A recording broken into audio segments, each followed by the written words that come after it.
Hello fellow sapiens, and welcome to Sleepless Homo. I make these documentaries for people like you, the ones who are still awake, still thinking, still wondering. Whether you're getting ready to sleep, working late with headphones on, driving through the night, cooking dinner, or quietly spiralling in the shower, this is a space to slow down. What you'll find here isn't speculation, hype, or fast answers. It's soft science, built from archaeology, genetics, deep time, and the humble truth that sometimes we still don't know, but we can wonder together. If you appreciate this kind of storytelling, slow, thoughtful, and built to last, it really helps if you like the video or subscribe. That tiny click actually tells the algorithm that serious long-form education still matters, and maybe, just maybe, helps a few more sapiens out there learn something strange and beautiful about how we got here. You're always welcome to share how you use this kind of content. Is it part of your bedtime routine, something to focus with at work, a podcast for cooking, or maybe you're watching from some quiet corner of the world I'll never see? I'd love to know. And hey, if you drift off during one of the chapters, that's totally fine. I've added timestamps in the description, so you can pick the story up right where you left it the next day. Because this one's worth finishing. And as always, stay curious, stay calm. Now. Tonight's story begins long before kings, before clocks, before anything made of metal. It's the story of how we survived, for 3 million years, with nothing but stone. Let's begin. 3 million years ago, something quietly astonishing had already begun. But to understand it, we have to go back further, before chipped flint, before Homo, before anything recognizably human. We begin not with tools, but with trees, or rather, with the spaces between them. Around 7 million years ago, much of Africa was still green. Dense tropical forests stretched in every direction, especially in the equatorial regions. But change was underway. Tectonic shifts were reshaping the landscape, slowly tearing the East African rift apart. In the process, they lifted the highlands, rerouted rivers, and tilted ecosystems on their axis. The climate, once warm and consistently wet, grew patchier. Some regions dried out, others became seasonal. Forests began to fragment, opening up into mosaic habitats where woodlands met grasslands and tree cover thinned into open space. And it is here, in these unstable borderlands, that our story begins. In these mixed environments, one trait began to matter more than it had before. The ability to walk upright, not for long distances yet, not like a human, but upright enough to free the hands, upright enough to peek over tall grasses, upright enough to navigate between food patches or shaded groves. This was not yet a deliberate adaptation.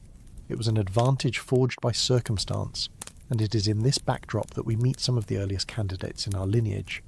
Sahelanthropus chadensis, discovered in what is now Chad, lived about 7 million years ago. Its skull, with a flattened face and small canine teeth, suggests something transitional. Most intriguing is the placement of its foramen magnum, the hole where the spine connects to the skull. It sits closer to the centre than in chimps, hinting that this animal may have walked more upright than its forest-dwelling cousins. Still, we cannot say for sure. The fossil evidence is fragmentary, and the debates remain unresolved.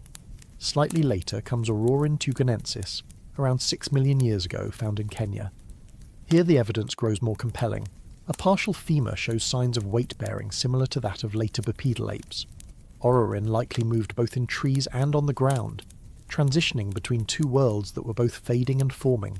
Then there is Ardipithecus, especially Ardipithecus ramidus, from about 4.4 million years ago, whose surprisingly complete skeleton offers a rare window into this twilight of ape and ancestor. Ardi, as she's nicknamed, had a grasping big toe suited for climbing, yet her pelvis and leg bones suggest she also walked upright when needed. She's not a chimpanzee, but she's not us either. What she represents is something else entirely. A branch adapting not to one world, but to two at once. Forests above, grasses below, survival in between. By the time we reach about 4 million years ago, these transitions begin to solidify in the form of Australopithecus. One of the most famous is Australopithecus anamensis, identified through fossilized jaw fragments and tibiae. Anamensis walked more consistently upright. Its teeth show wear from tougher foods, likely from open environments. This was no longer just an occasional biped. This was an ape increasingly shaped by the ground beneath it. Following closely is Australopithecus afarensis, appearing around 3.9 to 3 million years ago. Her name may not be familiar to all, but one of her skeletons is. She's called Lucy, and while this episode will revisit her in depth later, here we simply note what she represents. Not a tool user, not a fire maker, but a walker, a survivor of transition. The East African Rift Valley, from modern-day Ethiopia to Tanzania, was by now a corridor of evolutionary pressure. Volcanic activity shaped the soil. Cycles of drought and rain reshaped the fauna. Herbivores moved in patterns that required adaptation. Carnivores followed. And in this flux, early hominins thrived not by being the fastest or the strongest, but perhaps by being the most versatile.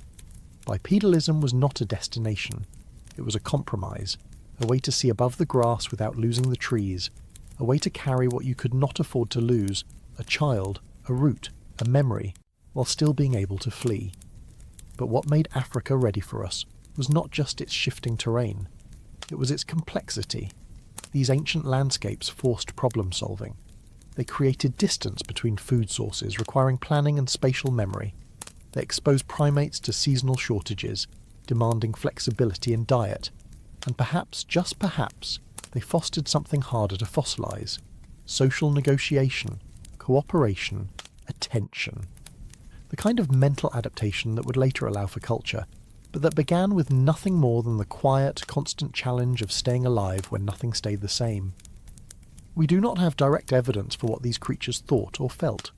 We do not know if they saw themselves as different, or if they simply moved through the world as one organism among many. What we do know is that upright walking changed everything. It altered how the spine curved, how the pelvis balanced, how the legs extended. It allowed for the slow shrinking of the gut and the expansion of the brain, not all at once, but as a trade-off that would unfold over millions of years. But at this point in the story, none of that had happened yet. These apes were not inventors, they were not artists, they were not even Homo, but they were walking, and the earth was watching. To think of a world without us is to glimpse the possibility that we were never inevitable, that for every ancestor who survived, there were 1,000 who did not, that the line leading to us was just one of many experiments in locomotion, diet, and survival. The fossil record from this time is sparse and fragile. Teeth, partial femurs, a pelvis here, a skull there.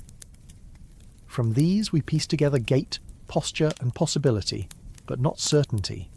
And that is the humility of this science. We can model forces, we can analyse bone density. But we cannot ask a 4-million-year-old skeleton what it dreamed about, if it dreamed at all. So what came before the Stone Age was not silence. It was the slow rehearsal of a body becoming something new. Not yet modern, not yet human, but walking, balancing, adapting. And in that movement, laying the invisible groundwork for everything that would follow. Fire, tools, language, memory, even the idea of before. The haunting question is not why we began making tools, but why we were shaped to do so in the first place. What kind of world makes an ape into an ancestor? The answer, if there is one, may be hidden not in what we built, but in how we moved before we ever built anything at all. There is something strange about a cracked stone. If you found one on the ground today, you might step over it, assuming it had been broken by weather or accident. But 3,300,000 years ago, a single flake sliced clean off a river cobble in what is now Kenya, and someone noticed. Not just the sound it made, not just the shard that flew, but something more. An edge, a cut, a difference. And somewhere in that difference, something changed. It wasn't the first time a primate had used a rock. Other animals do that too. Chimps crack nuts, sea otters smash clams, even crows will drop stones to raise the water level in a pitcher. But this was different. This was not about using an object.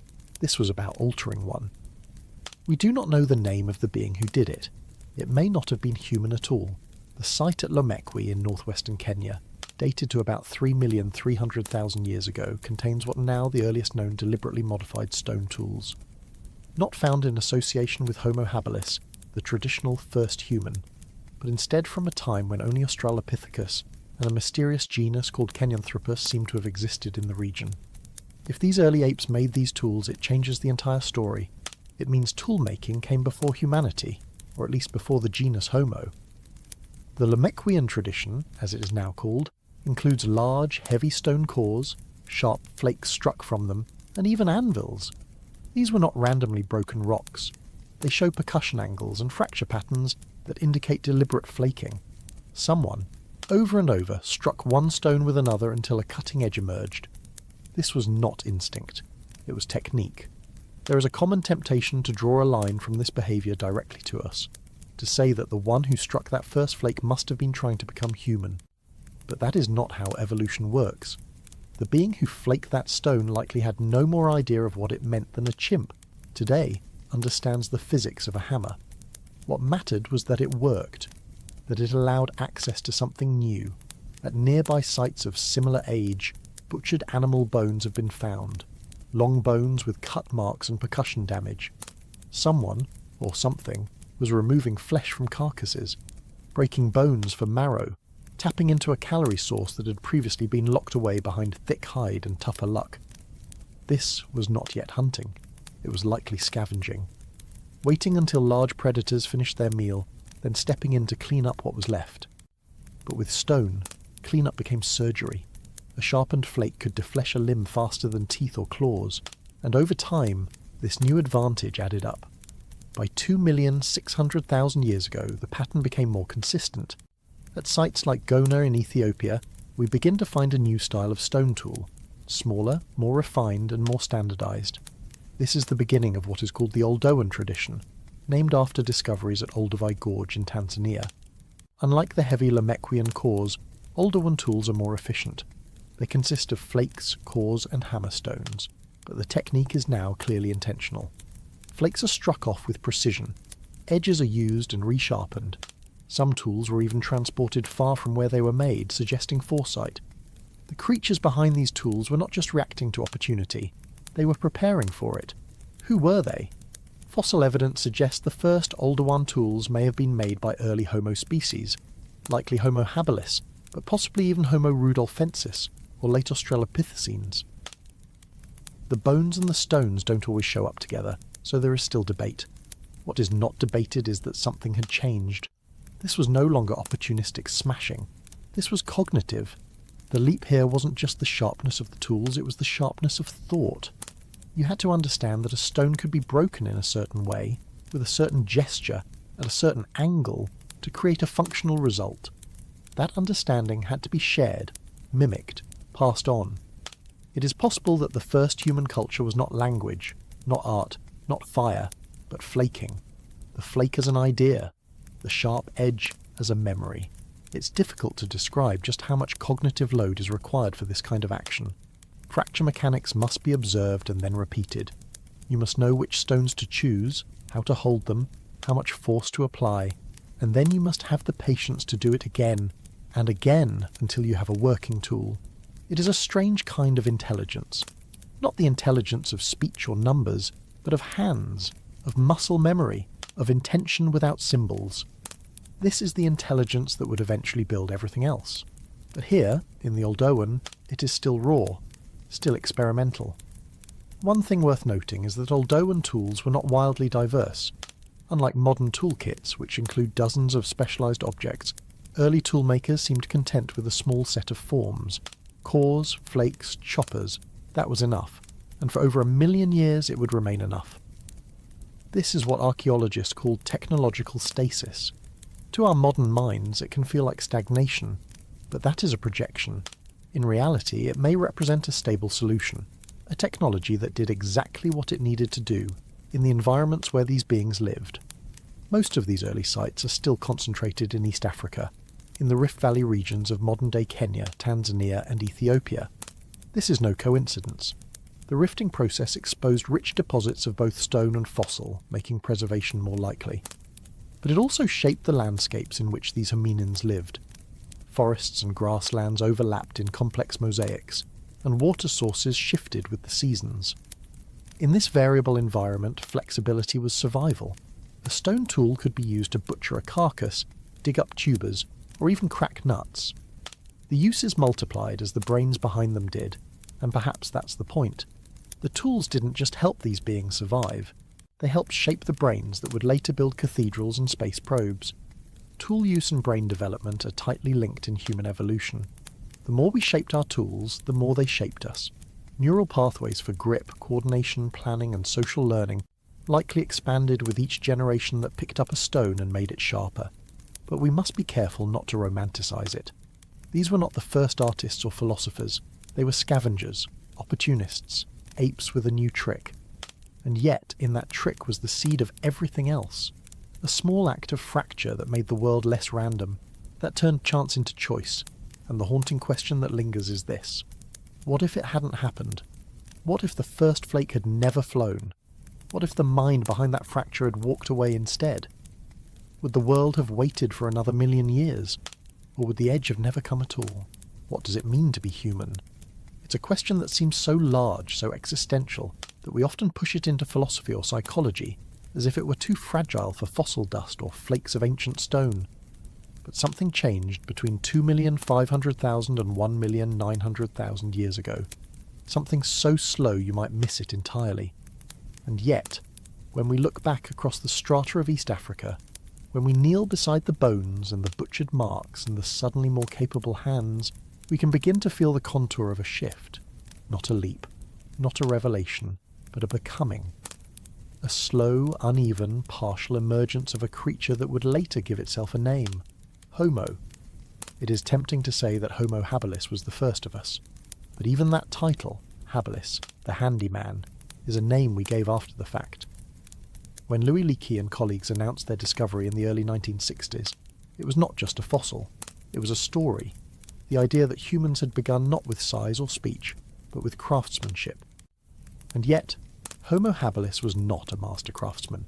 He, or she, was still a creature of two worlds. With a brain hovering somewhere around 600 to 700 cubic centimetres, larger than any Australopithecus, but far from the modern range, habilis was a mosaic of old and new. The face was still projecting, the arms still long and powerful, the gait still awkward at times, but the fingers tell a quieter story, more curved than ours, but with greater precision grip than any of the older Australopiths. The thumb was becoming stronger, the pads at the ends of the fingers more capable of delicate manipulation. The tools found nearby, simple flaked cores and battered flakes, may not have required genius, but they required intent. The Olduvai Gorge in Tanzania remains one of the richest landscapes for these clues. Here, Homo habilis fossils have been found alongside the stone artefacts of the older one tradition. Bones of large mammals, antelopes, zebras, elephants, lie nearby, often with cut marks running across them, sometimes intersecting with tooth marks left by large carnivores. This overlapping evidence has sparked decades of debate. Were these early humans hunters or scavengers, or something more flexible, opportunistic and quietly clever than either word implies? The truth is that meat-eating was not new. Even Australopiths may have dabbled in it. But what changed with habilis, or possibly even slightly earlier, was the regularity, the strategy and the coordination. Some bones show signs of marrow extraction, suggesting not just passive consumption, but an understanding of sequence, that a long bone could be broken to yield something rich inside, and that richness mattered. Meat is calorically dense and packed with nutrients critical to brain growth. Around this same time, endocranial volume in early Homo begins to increase. Not drastically, not suddenly, but enough to suggest a new kind of biological feedback loop. Better tools led to better access to food, better food supported larger brains allowed for better tools, and so on. It wasn't a spiral towards supremacy, it was a series of tiny adjustments, each one ratcheting upward not toward dominance, but toward complexity. But Homo habilis wasn't alone in this landscape of change. At roughly the same time, another fossil form begins to appear, Homo rudolfensis. First discovered near Lake Turkana in Kenya, rudolfensis is a bit of a mystery. The skull is larger, the face flatter, the teeth broader. Brain size may have reached 700 or even 750 cubic centimetres in some individuals, and yet postcranial remains are scarce, making it hard to say how rudolfensis moved, how it held tools, how it lived. Some paleoanthropologists argue that Rudolfensis and habilis are simply variants of the same lineage, males and females, or regional populations. Others believe they were separate branches of early Homo, coexisting in overlapping territories. Either way, the point remains, this was not the clean ascent of a chosen species. It was an ecological experiment, playing out over centuries and savannas, one slightly larger brain at a time. Kenya's Kubifora region adds further layers to this picture. Here, researchers have uncovered a dense cluster of sites with stone tools, butchered bones, and early Homo fossils. The sediments are well preserved, the dating reliable, the pattern surprisingly consistent. Wherever we find the tools, we find a slightly different kind of presence, less opportunistic than before, more planned. Sometimes clusters of tools appear far from the raw material sources, suggesting transport, and that word, transport, may not seem revelatory. But it hints at something fragile and vast. Foresight. The decision to carry a useful item for use later, in a different place, implies an internal map, a memory of what has been, and a quiet rehearsal of what might come next. Even more subtle is the possible shift in social life. While bones and tools survive, conversations do not. But we can infer. The efficiency of butchery techniques suggests shared knowledge. The presence of multiple individuals at kill or scavenging sites suggests cooperation. And the danger of navigating a predator-rich landscape with only stones and smarts suggests a level of social cohesion we may never fully grasp. Were there proto-language vocalizations? Probably.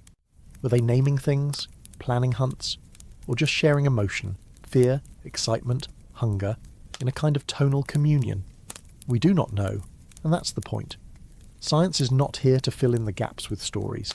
It is here to hold the space open, to remind us how much of becoming human is still missing.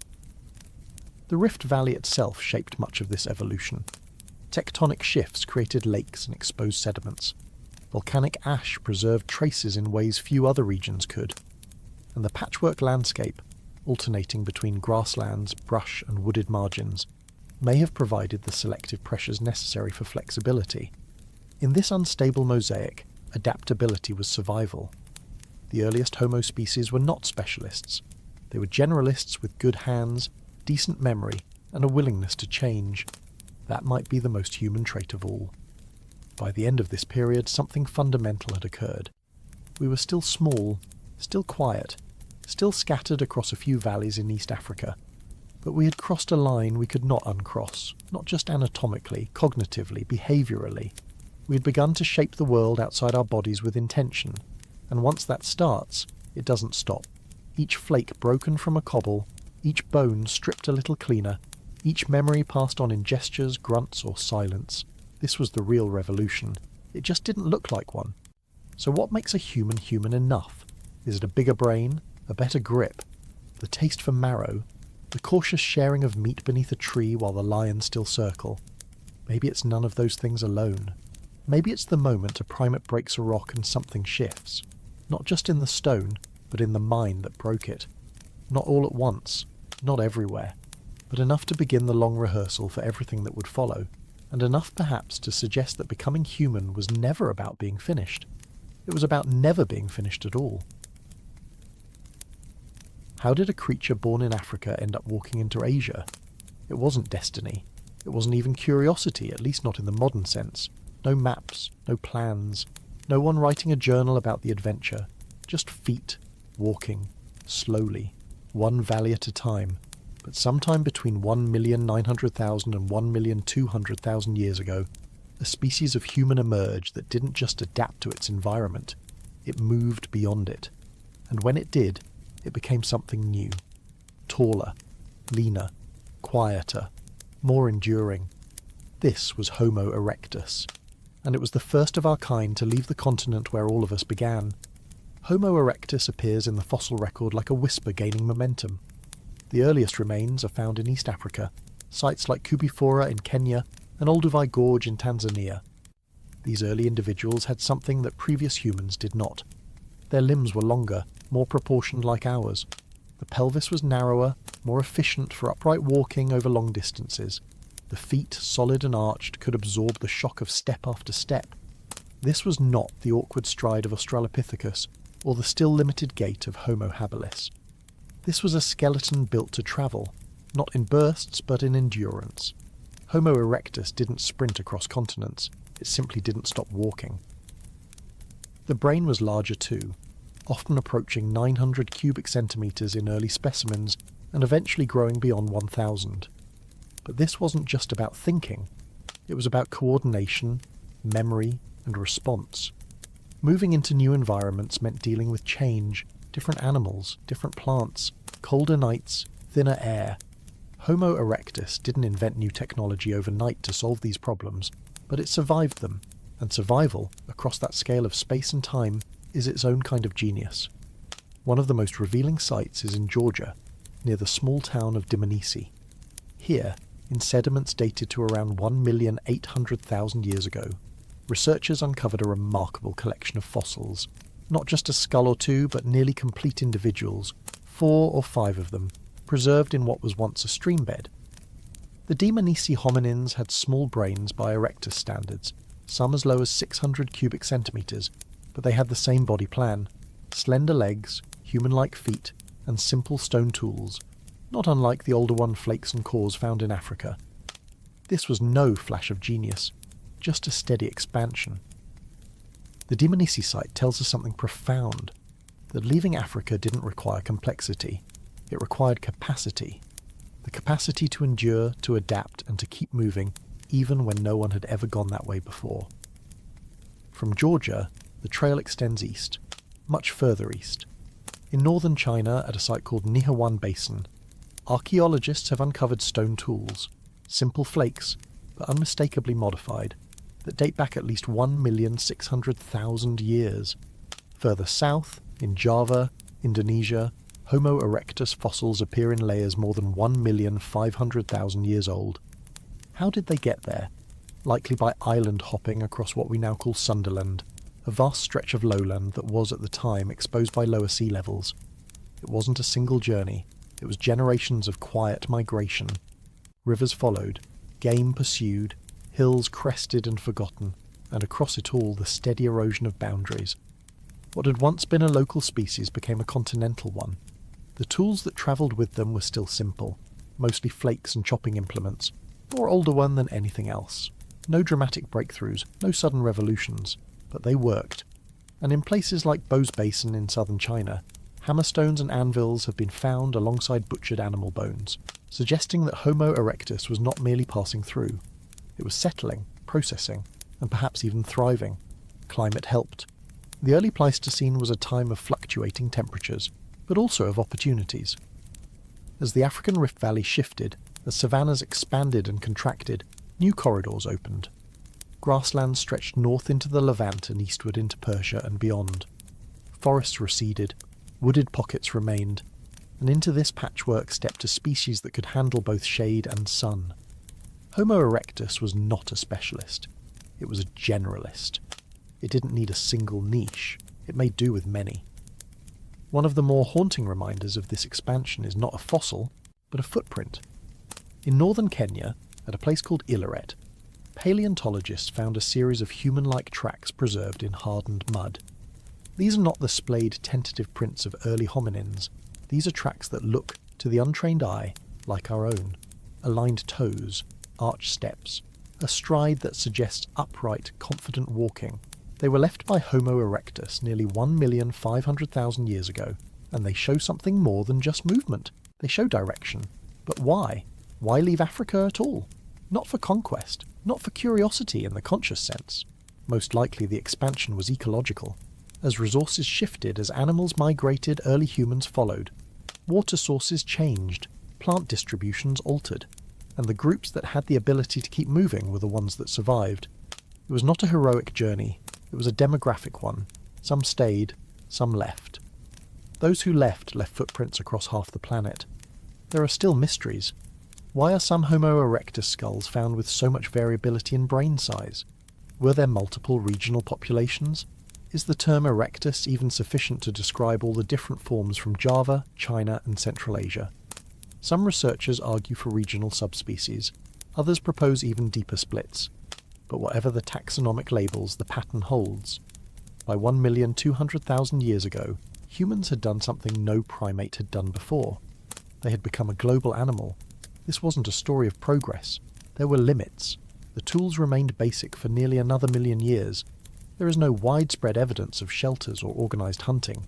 And while social life surely existed, it left few traces we can recognise. But the real revolution had already happened. The world had changed shape, not geologically but biologically. It now contained humans in motion, not in one ecosystem, not in one form, but across continents, and this raises a deeper question. When Homo erectus walked into Asia, was it still Homo erectus, or had the journey already begun to transform it? Are species boundaries real lines, or just the temporary names we give to things that won't stop changing? Every footfall carried a body and a brain into unfamiliar lands.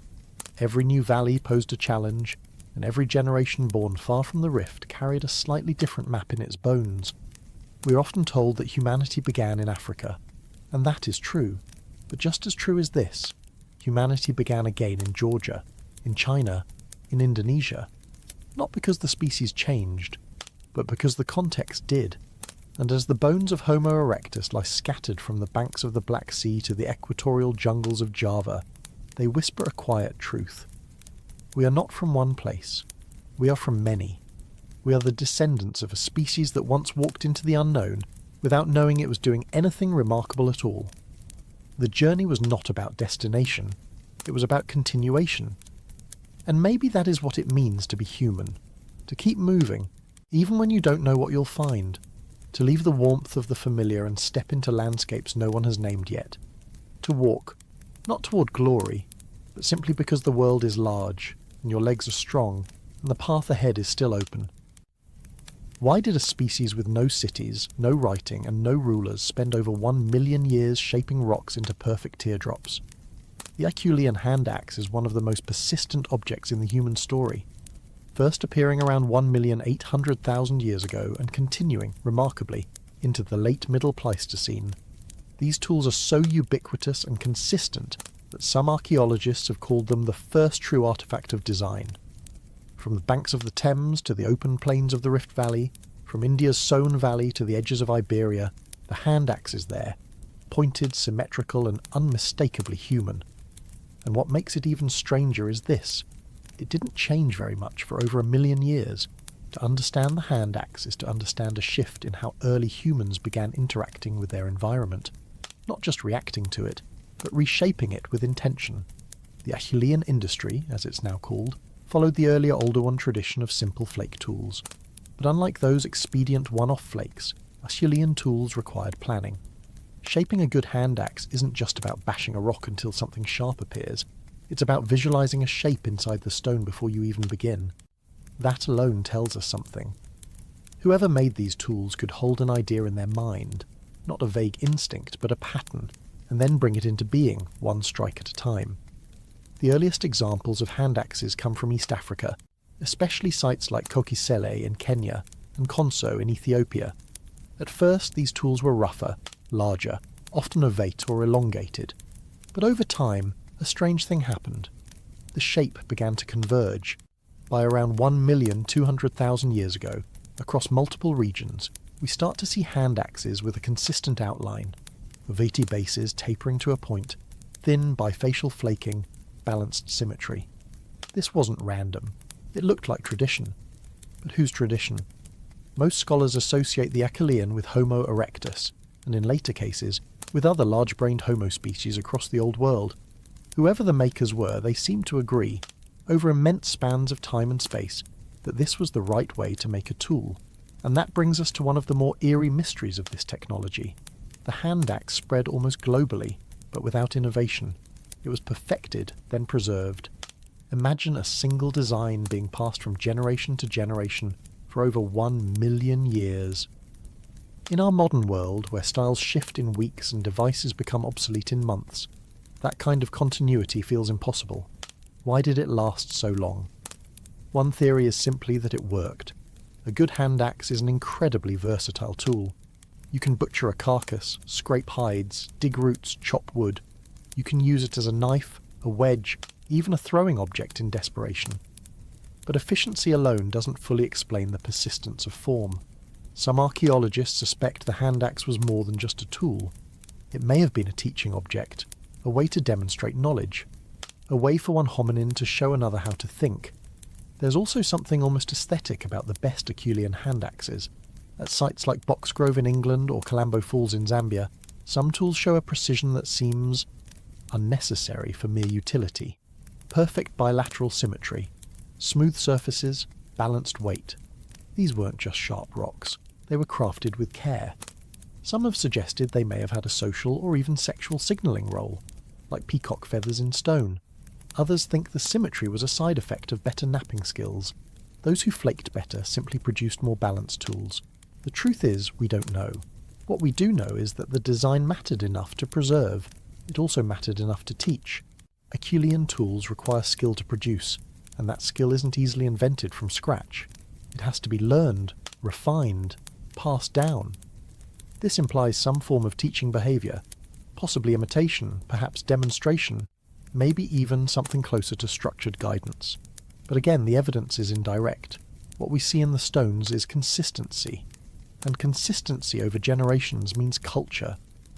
The scale of this cultural transmission is staggering. From Africa, hand axe technology spread north into the Levant and across into Europe. At Cima del Elefante and Atapuerca in Spain, early layers show tools of clear Acheulean origin. In India, sites in the Siwalik Hills preserve thousands of hand axes strewn across ancient floodplains. These tools weren't just scattered, they were everywhere.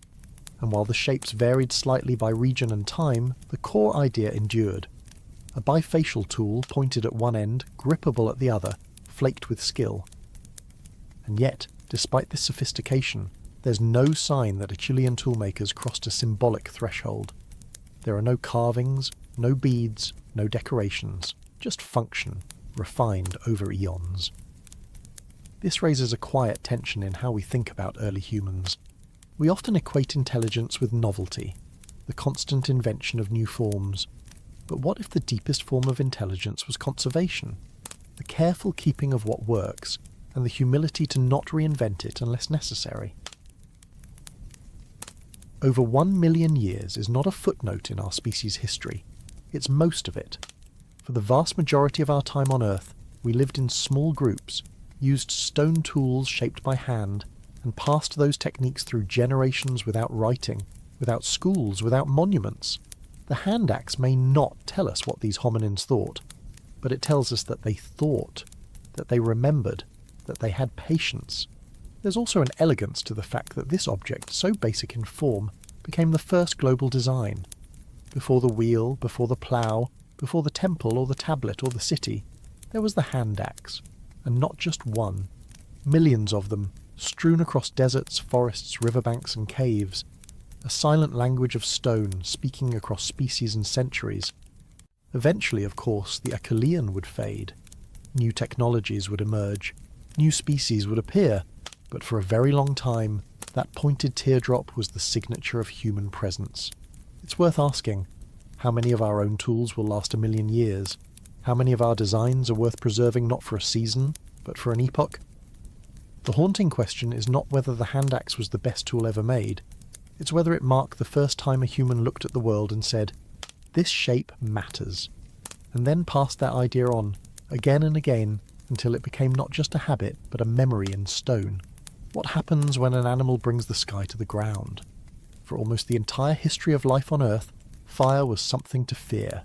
It came from lightning and volcanoes, from dry leaves and hot winds, from places too powerful to touch. But at some point, perhaps around 1 million years ago, a strange primate stopped running from it, and instead stayed. That moment, when fire ceased to be just danger and became tool, warmth, memory, may be one of the most quietly transformative turning points in the human story. Not an invention, but an allegiance. Not a weapon, but a companion. Taming fire wasn't just about survival.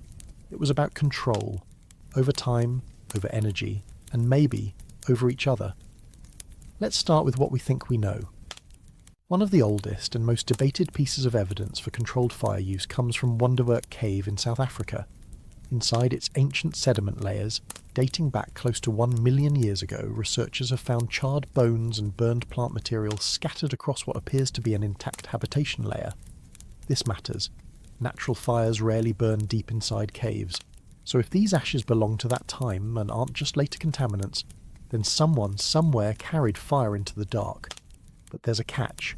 Burned remains don't always mean fire was made. They only mean it was used. A wildfire could have been harvested. A smouldering branch could have been preserved.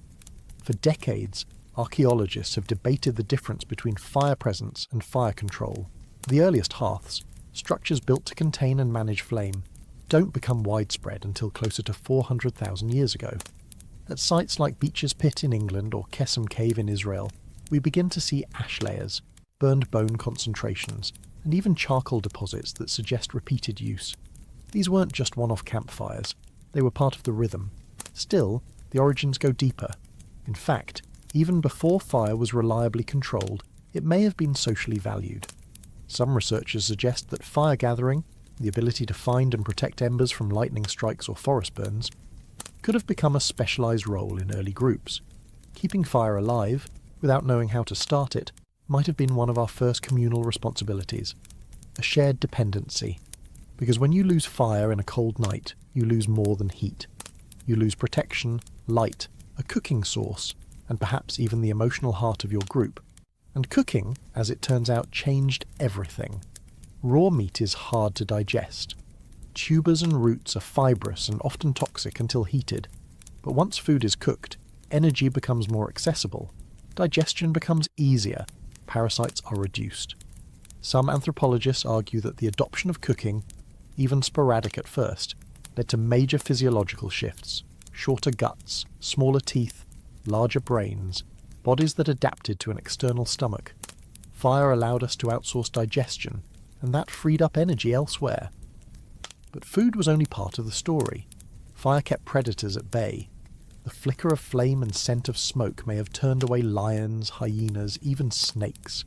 It extended daylight, creating time after dark that was safe for gathering, grooming, or simply existing. And in that extra time, something else may have started to happen: storytelling. Not in words necessarily, but in gesture, in rhythm, in the slow, mesmerising crackle of flame. Many anthropologists suspect that the fire circle was the first classroom, a place where young members of the group absorbed knowledge, watched skills demonstrated, and began to form memories not tied to immediate danger. Of course, we still don't know exactly when our ancestors first made fire themselves. Starting it from scratch is not trivial. Friction methods, like hand drilling or bow drilling, require dry wood, patience, and technique. Percussion methods, using flint and pyrite to spark, depend on the right materials. There are no preserved fire-starting kits from 500,000 years ago, but there are indirect clues. The more often fire appears at sites and the more centralised it becomes, the more likely it was not just harvested but made. Experimental archaeology has tried to fill the gap.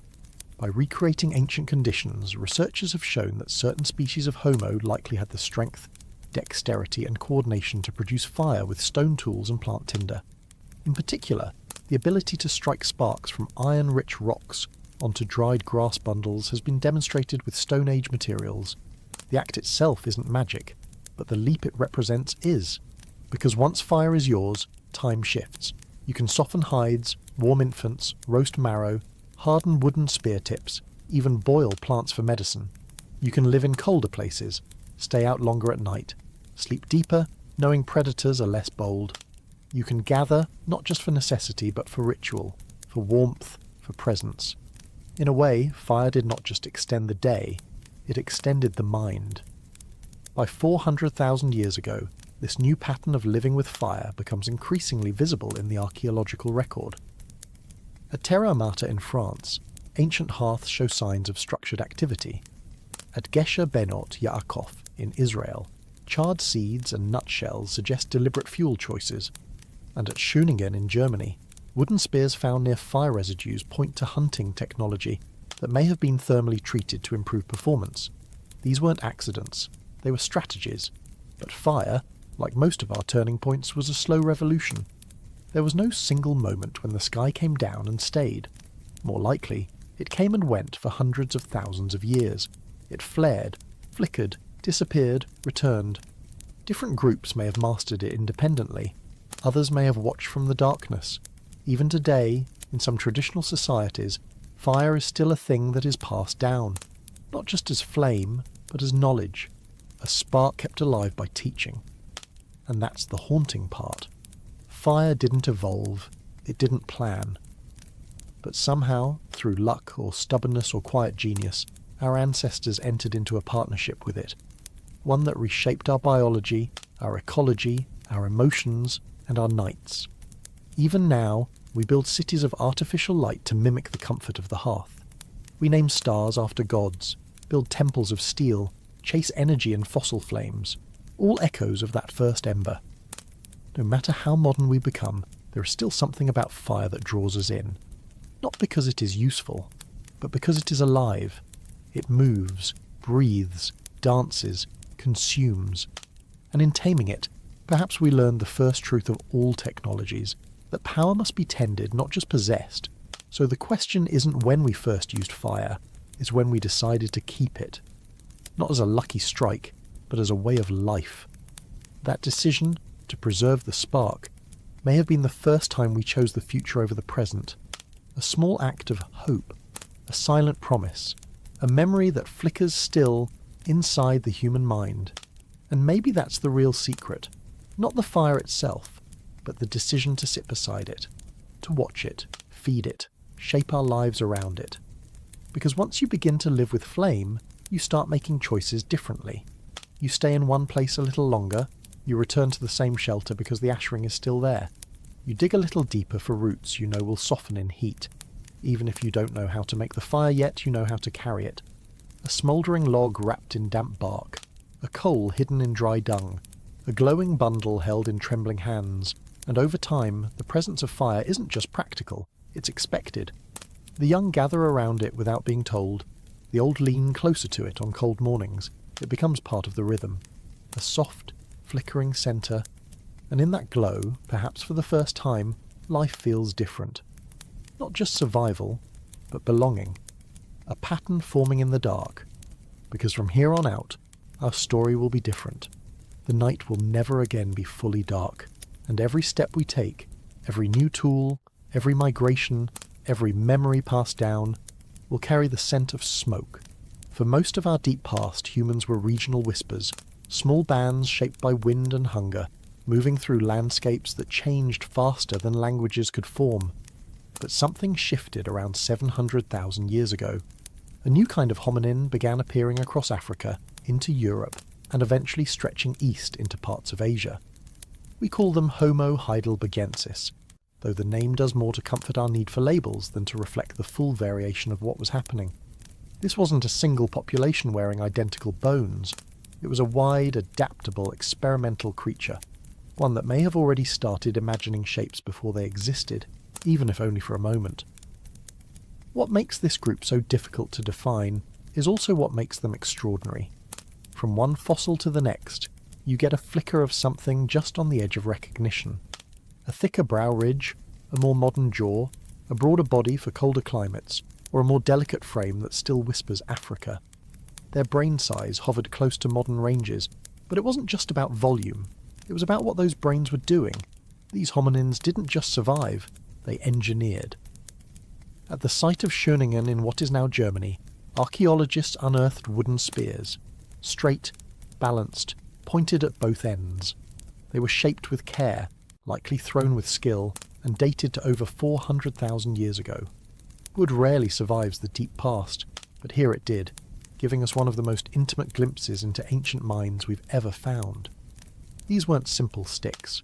They were weapons made to fly, to strike, to kill from a distance, and with them came a different kind of planning, a sense not just of the immediate hunt, but of preparation, anticipation, and perhaps even teaching. Across sites in Africa and Europe, stone tools from this time begin to show signs of regional identity. Some groups preferred bifacial symmetry, others added bone or antler to their toolkit. In places like Boxgrove in England, we find butchery sites with organised flake debris, hints of communal effort, and bones cracked with methodical precision.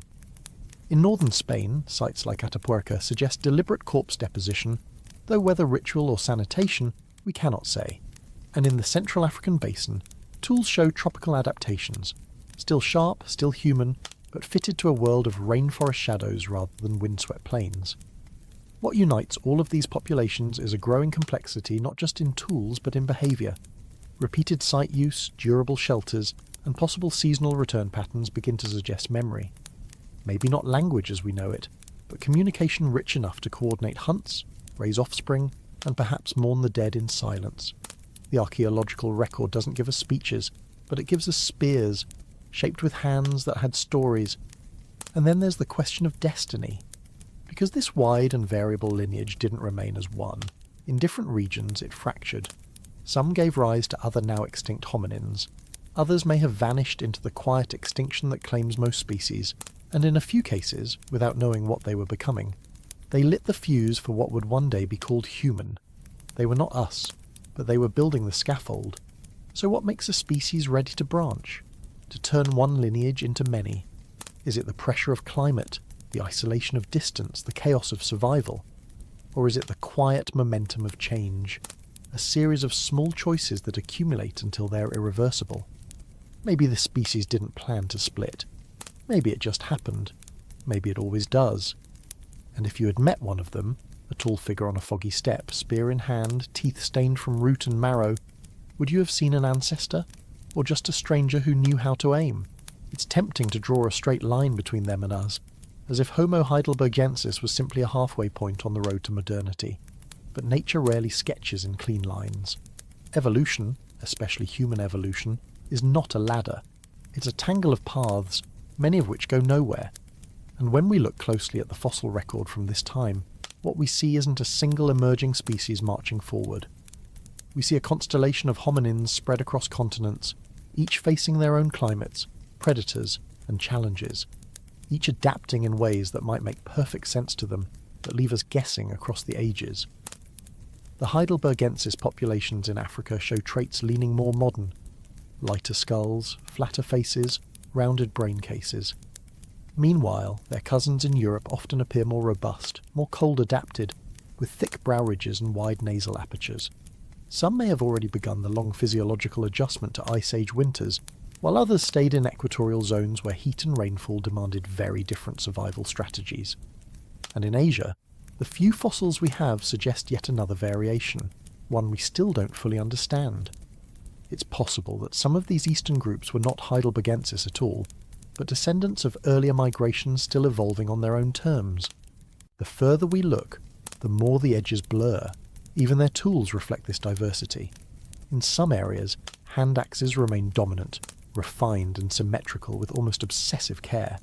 In others, simple flake tools persist alongside new composite technologies, hafted points, shaped wooden implements, and perhaps even early adhesives made from plant resins or birch tar.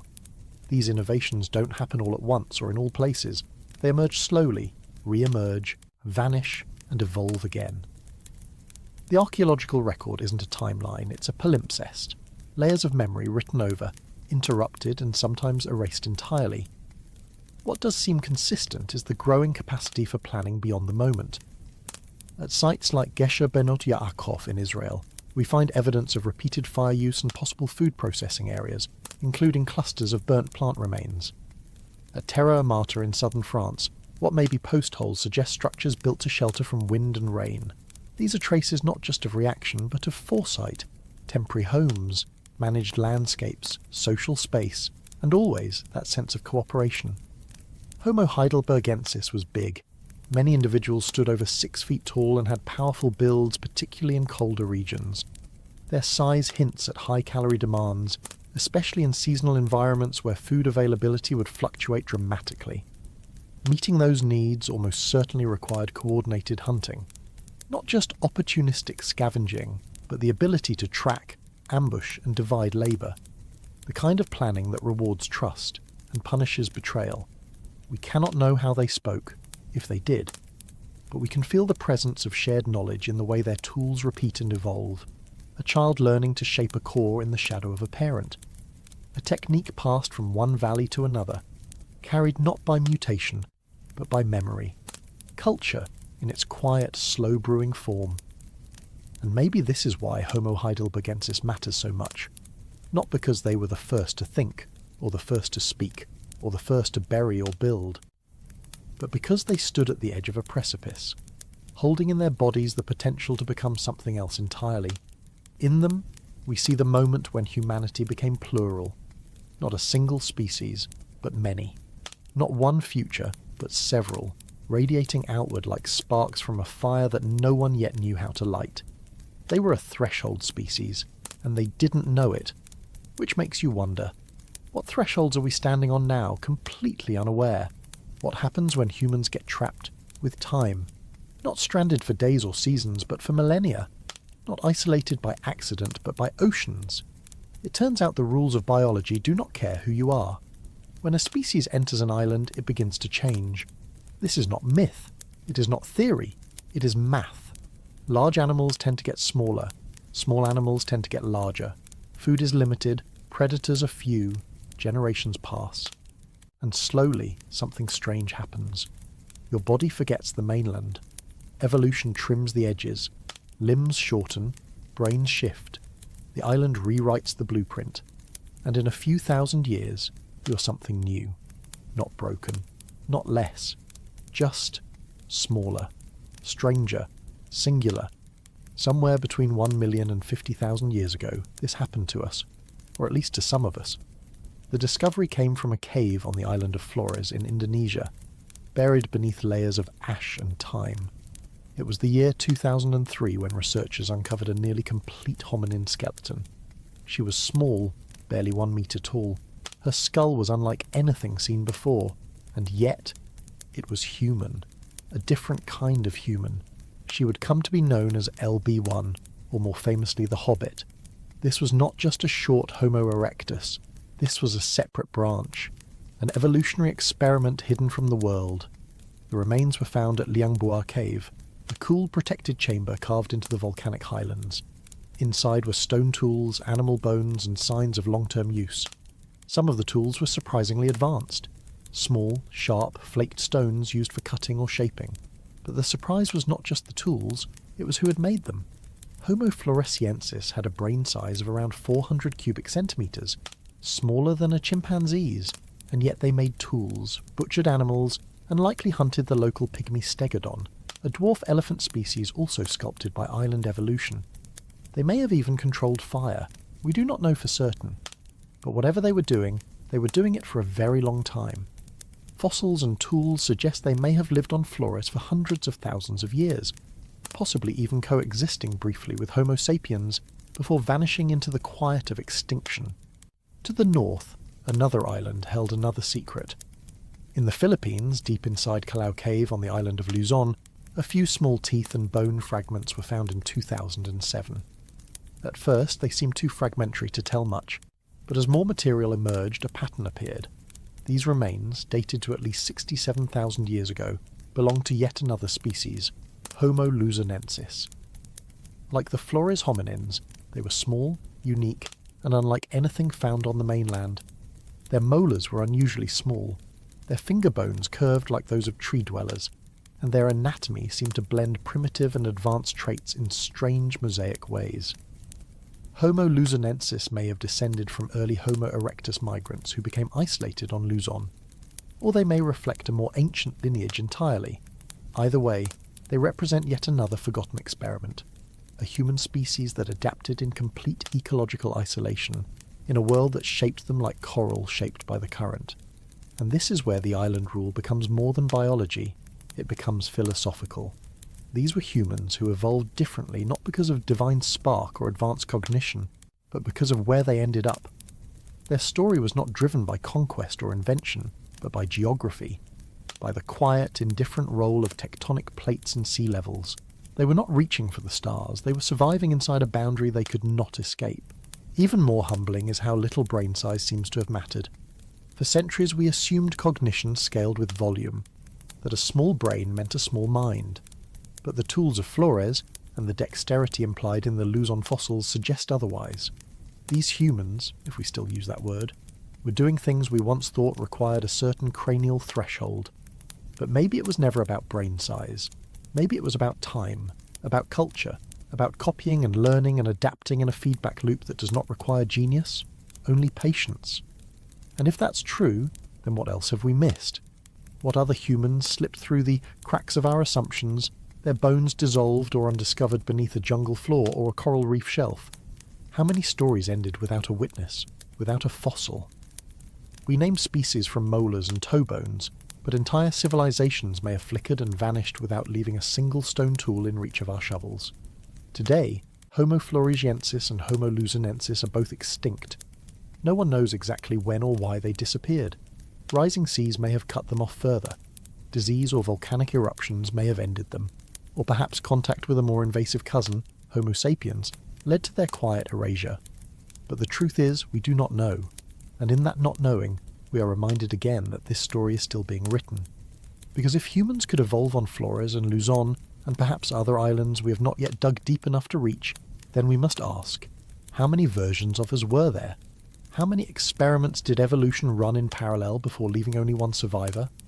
And in the silence of those empty caves, among the layers of ash and pygmy bones, the question still lingers.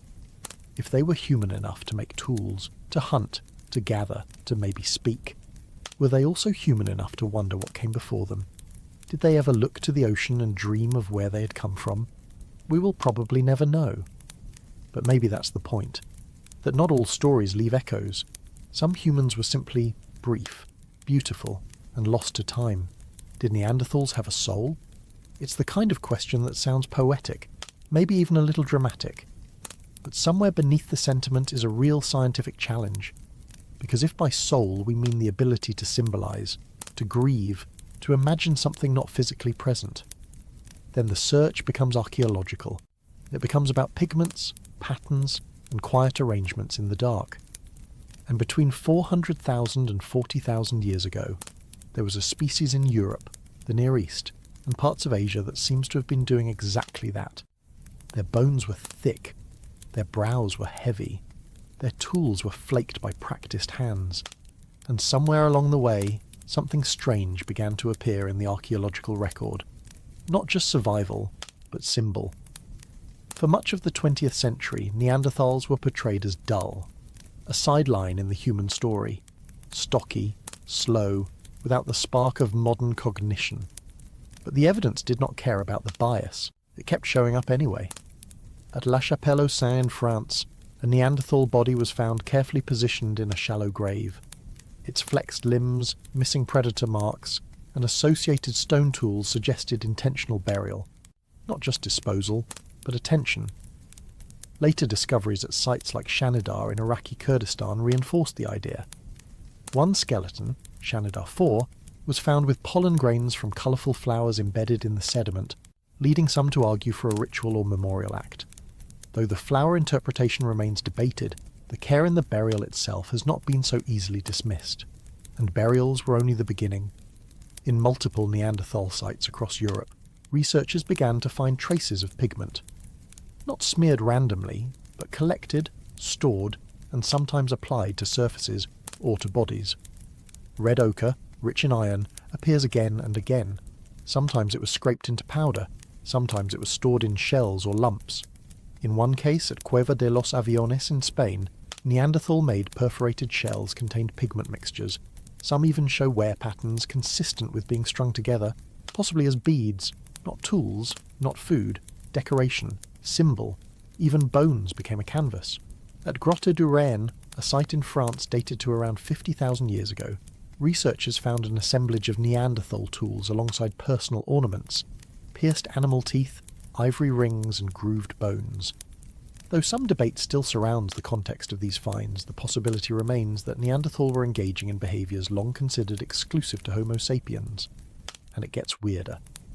In a deep cave system at Bruniquel in southern France, nearly 400 broken stalagmites were found arranged into deliberate circular structures more than 300 metres from the entrance. They were burned, organised, old. Uranium dating placed them at over 175,000 years ago, and they were made by Neanderthals. There are no signs of habitation, no bones, no tools, just these rings of stone lit by fire in a place with no natural light. If this was not symbolic, then it was something close. A structure built for no physical purpose. Something else was happening, and that something else points us toward a mind we don't fully understand. Neanderthals were anatomically distinct from us. Broader pelvises, shorter limbs, robust bones adapted to Ice Age climates, but their brains were large. In some cases, even larger than those of modern humans. The shape was different, perhaps more weighted toward visual and spatial processing, but not lacking in complexity. Their stone tools, often referred to as the Mousterian tradition, included refined flake production, levallois techniques, and evidence of hafted spear points. They knew how to plan, to craft, and to return to useful quarries across years. But again, this was still about survival. The deeper question is whether Neanderthals had culture, not just tradition or utility, but shared mental models passed down, expanded, or refined. And in some ways, we can only guess. Bone does not preserve a campfire story. Stone does not fossilize a lullaby, but every shell bead, every ochre-stained grave, every hidden structure in the dark hints at something more than instinct. Something slow, intentional, maybe even sacred. In El Cedron, a cave in Spain, the bones of 12 Neanderthals, 3 adult males, 3 adult females, 3 adolescents and 3 children, were found together. Genetic testing revealed they were related. One extended family group. Their teeth showed signs of diet variation. Their bones bore cut marks. They had been butchered, likely during a period of extreme scarcity. Cannibalism is not symbolic. It is survival at its most brutal. But even in that act, something human pulses. Because survival isn't always beautiful. Sometimes culture includes desperation. But then there's another site, Cueva de Ardales in southern Spain, where a stalagmite dome deep within the cave was deliberately painted with red pigment. The paint appears to have been applied more than 65,000 years ago, long before any known Homo sapiens arrived in the region, which means the artist, if that's the word, was Neanderthal. The pigment wasn't smeared once, it was refreshed, possibly over thousands of years. A tradition? A memory? We don't know. But the choice to return and remark the same space suggests significance. And this is what unsettles the old narratives, because it's not just one site, it's dozens. Over and over again the pattern holds. Careful burial, pigment use, ornamentation, possible structures. None of these individually prove a symbolic mind, but together they form a shape, a blurry, shifting outline of a creature who did not just survive but thought, remembered, decorated, perhaps even mourned. Of course, caution matters. The line between function and symbol is thin. Red ochre might be used for hide preservation. Shells could be collected for their utility. But there's a difference between collecting and curating, between scattering pigment and applying it to a corpse. And that difference is where the soul, or at least the symbolic mind, might live. Today, when we picture Neanderthals, we are slowly beginning to correct the bias. The heavy brow remains. But behind it, we now see a mind full of ambiguity. A species not quite like us, but also not entirely different. They lived in small bands. They braved glacial winters. They made tools. They buried their dead. And in the flicker of firelight, they may have told stories no one now remembers. So did they have a soul? We can't answer that. But they had symbols. They had silence. They had places they returned to. And maybe that's enough. Maybe the story they left us is not one of primitive survival, but of parallel depth. A separate lineage of thought, emotion, and expression that simply took a different path. And that's what makes their disappearance so haunting. Not just that they're gone, but that we never got to hear their version of the world. That somewhere out there, in a cave now collapsed or flooded, there might be the final piece, the last carved bone, the last ochre spiral, waiting to remind us that humanity was never just one shape. It was always many. Some of them are still buried in the dark. What does the beginning of us really look like? Not the US of cities and stories, but the quiet beginning. The biological shift that slowly shaped our bones, brains and faces into something recognisably modern. If you were standing in Africa around 300,000 years ago, you might have missed it entirely. There was no flag in the dirt, no new tool revolution, no dramatic leap in behaviour, just a few scattered populations of hominins, walking the same plains, using the same flakes, facing the same challenges. But in their bones, something different was starting to take hold. A change not in how they lived, but in who they were. For much of the last century, paleoanthropology held onto a tidy story, that Homo sapiens emerged fully formed in East Africa, perhaps around 200,000 years ago, descended from a small founding population.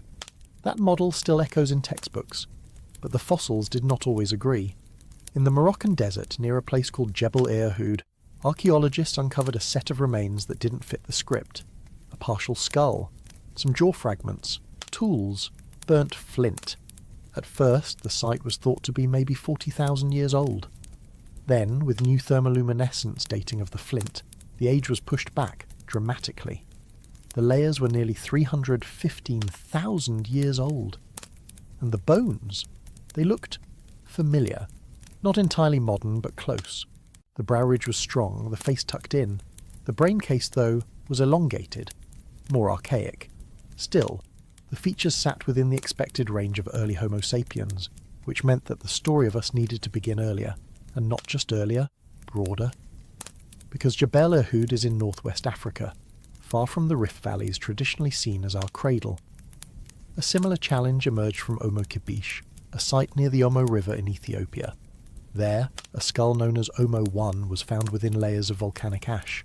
For years, its age hovered around 195,000 years. But a 2022 reassessment of the underlying ash linked to a known eruption of the Shala volcano pushed the minimum date back. The skull had to be at least 233,000 years old, possibly more, and once again the bones matched. A chin, a rounded skull, the face of a species on the edge of becoming us. But the change wasn't sudden. Homo sapiens didn't spring into being in a single location, with a single mutation. The evidence now suggests a more complex model, what researchers are calling a Pan-African origin. Rather than one birthplace, the features we consider modern emerged gradually across widely scattered populations. From South Africa to the Sahel to the Red Sea coast, regional groups with shared ancestry exchanged genes, tools and adaptations over hundreds of thousands of years. Slowly, the anatomical mosaic began to settle. One of the key transitions was in brain shape, not just size. Our ancestors already had brains as large as ours, but the structure shifted. In earlier hominins like Homo heidelbergensis or Neanderthals, the brain case was long and low. Over time, in Homo sapiens, it became more globular, rounded, with a reorganization of internal architecture that may have influenced cognition, memory, and social behavior. The cause is still debated. It may have been linked to early childhood development, or changes in face shape and base of skull. But whatever triggered it, globularization marks a turning point. A head now sculpted to hold a different kind of mind. The skeletal changes too were subtle but meaningful. A flatter face, smaller teeth, a more delicate jaw. The shift in pelvis shape, limb proportions and even foot arch. All of it reflecting a long, slow adaptation to a new kind of movement, metabolism, and birth pattern. These weren't just cosmetic differences. They were signs of a lineage that was narrowing in on something specific. A biological platform for what would one day become the cultural explosion we now call human. But that explosion had not yet happened. Between 300,000 and 200,000 years ago, Homo sapiens still lived in small mobile bands. They hunted, gathered, and scavenged. They made stone tools that, to the untrained eye, looked nearly identical to what their ancestors had used. They left behind footprints, hearths, and refuse heaps. What they did not leave, yet, were clear signs of art, symbols, or narrative memory. And that's important, because it reminds us that anatomy and behaviour don't always evolve in sync. A fully modern skeleton does not guarantee a fully modern mind. Nor does a large brain mean the presence of language or story. The earliest Homo sapiens may have looked like us, but they probably didn't think like us, or at least not in the ways we now expect. Their world was still rooted in the immediate: survival, reproduction, seasonal movement. Whatever complexity lived in their minds, it was not yet preserved in pigment or stone, and still they endured. Across shifting climates, arid phases and resource booms and busts, they adapted. Fossil evidence from places like Herto in Ethiopia, dated to around 160,000 years ago, shows individuals with strong modern features and signs of butchery and tool use. In southern Africa, skulls like those from Florisbad or Border Cave add to the morphological range. and the geographic spread. The puzzle is messy, but that's science, and maybe that's what defines this moment most clearly. Not a triumphant debut, but a quiet birth, a scattered lineage, coexisting with other humans not yet dominant, not yet global, just present, walking, learning, changing, piece by piece. And this makes the haunting question even sharper. What would it have felt like to be them? To live in a body so close to modern, but in a world without storybooks, carvings, or songs? Was the self already there? Did they name the stars, or just follow them? We don't know. But their bones whisper that something was beginning. Not a revolution, a long, slow ignition, a species becoming itself, one quiet birth at a time. Why did our ancestors paint with iron before they even had a map? Before cities, before alphabets, before even leaving the continent of their birth, they were already colouring the walls of caves with red earth, engraving crosshatches into bone and stone, and stringing shells into beads they likely never ate. Somewhere between 200,000 and 70,000 years ago, Homo sapiens began to do something strange and unnecessary. We began to symbolise, and we did it long before there was any audience but ourselves. If you follow the southern coastline of Africa, near the southern tip of what is now Cape Town, you'll come to a sandstone cliff that hides a cave. Blombos. At first glance, it's a shallow cavity, open to the wind and sea. But inside, under layers of sand and sediment, archaeologists found a whisper of something startling. Blocks of ochre, rubbed smooth by use, some carved with deliberate repeated patterns, crisscrossing lines etched into the soft iron-rich mineral. The dates? Around 75,000 years ago, maybe more. This is not the first place ochre appears, nor the last. But Blombos is one of the clearest. It gives us not only pigment but pattern, not only colour but context. Because buried nearby were perforated shells, tiny nacarious beads, worn smooth and likely strung on a cord. No evidence of a meal, just ornaments, decoration. The shells had been collected and altered. Some may have been carried from sites dozens of kilometres away, which tells us the action was purposeful. The intention was not utility, it was meaning. In another part of the cave, archaeologists uncovered a small slab of stone engraved with a geometric motif, a grid of lines carefully etched into the surface. Again, no direct function. No way to argue it was a cutting board or tool. It was simply marked, possibly with memory, possibly with identity, but undeniably marked by a mind that had moved beyond the moment. And perhaps the most striking find was not the red pigment or the beads, but the workshop. Tucked beneath layers dated to around 100,000 years ago was a small abalone shell used to mix and store ochre. Next to it, a bone spatula used for stirring, bits of charcoal, hammerstones, an actual kit, a paint box. And here, the leap is inescapable. Our ancestors were not just collecting ochre, but processing it, grinding, heating, mixing, storing, not randomly, systematically, over time, with memory, with recipes. This, in many ways, is harder to grasp than any cave painting. A painting might be spontaneous, but a kit implies repetition, a way of doing something again, a tradition, a teacher, a student, a culture. Across southern Africa, similar signs began to emerge. At Pinnacle Point, red ochre appears in layers going back over 160,000 years. At Sibadu Cave, evidence of compound adhesives, made from ochre, plant resin, and other materials, suggest the production of hafted tools combining stone points with wooden shafts. That too is a kind of symbolism, not visual but cognitive, the ability to bind different materials into a unified object, with a purpose beyond the immediate. But the symbolism wasn't just technical. At sites like Border Cave, we see decorated snail shells, more ochre-stained tools, and even traces of bedding layered with aromatic plants, perhaps for comfort, perhaps for insects, but always layered, arranged, chosen. And behind all of it, the red thread continues, because ochre is not just a colour, it is a signal, a substance that binds across cultures and time, rich in iron, ubiquitous in the soil, unnecessary for survival but chosen by nearly every group of humans, across continents, across millennia.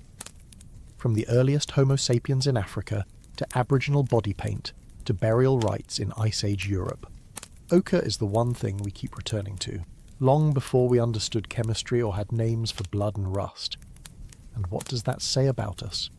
That the impulse to mark, to colour, to leave a sign is not the end point of civilization, but its beginning? That we made the leap into symbolism not with cities, but with scratches on stone and streaks of red clay smeared on skin? What drove it? Was it memory? Status? Religion? The truth is we don't know. The patterns are consistent, the pigments are real, but the meanings are long lost. There are no cave-side instruction manuals, just layers of ash, pigment and shells, whispering a story we're still trying to translate. And maybe it wasn't a single meaning at all. Maybe it was just practice, the slow accumulation of behaviours that, taken together, hinted at something more. A growing capacity for abstraction, a sense that the world was more than meat and danger, that there were patterns, echoes, identities to shape and share. This was before we spread across the globe, before the ice withdrew and the oceans parted, but already, in southern Africa, the seeds of the symbolic mind had taken root, not in a single genius, but in the quiet repetition of small, unnecessary acts. A line scratched into ochre, a shell worn around the neck, a pigment ground and stored for tomorrow. And so we return to the haunting question, why did they do it? Why did early humans, long before maps or myths, feel the need to mark their world in red? Was it beauty? Was it belief? Or was it something simpler, something older, the first quiet murmur of a species beginning to see itself? Whatever the answer, it left a trace.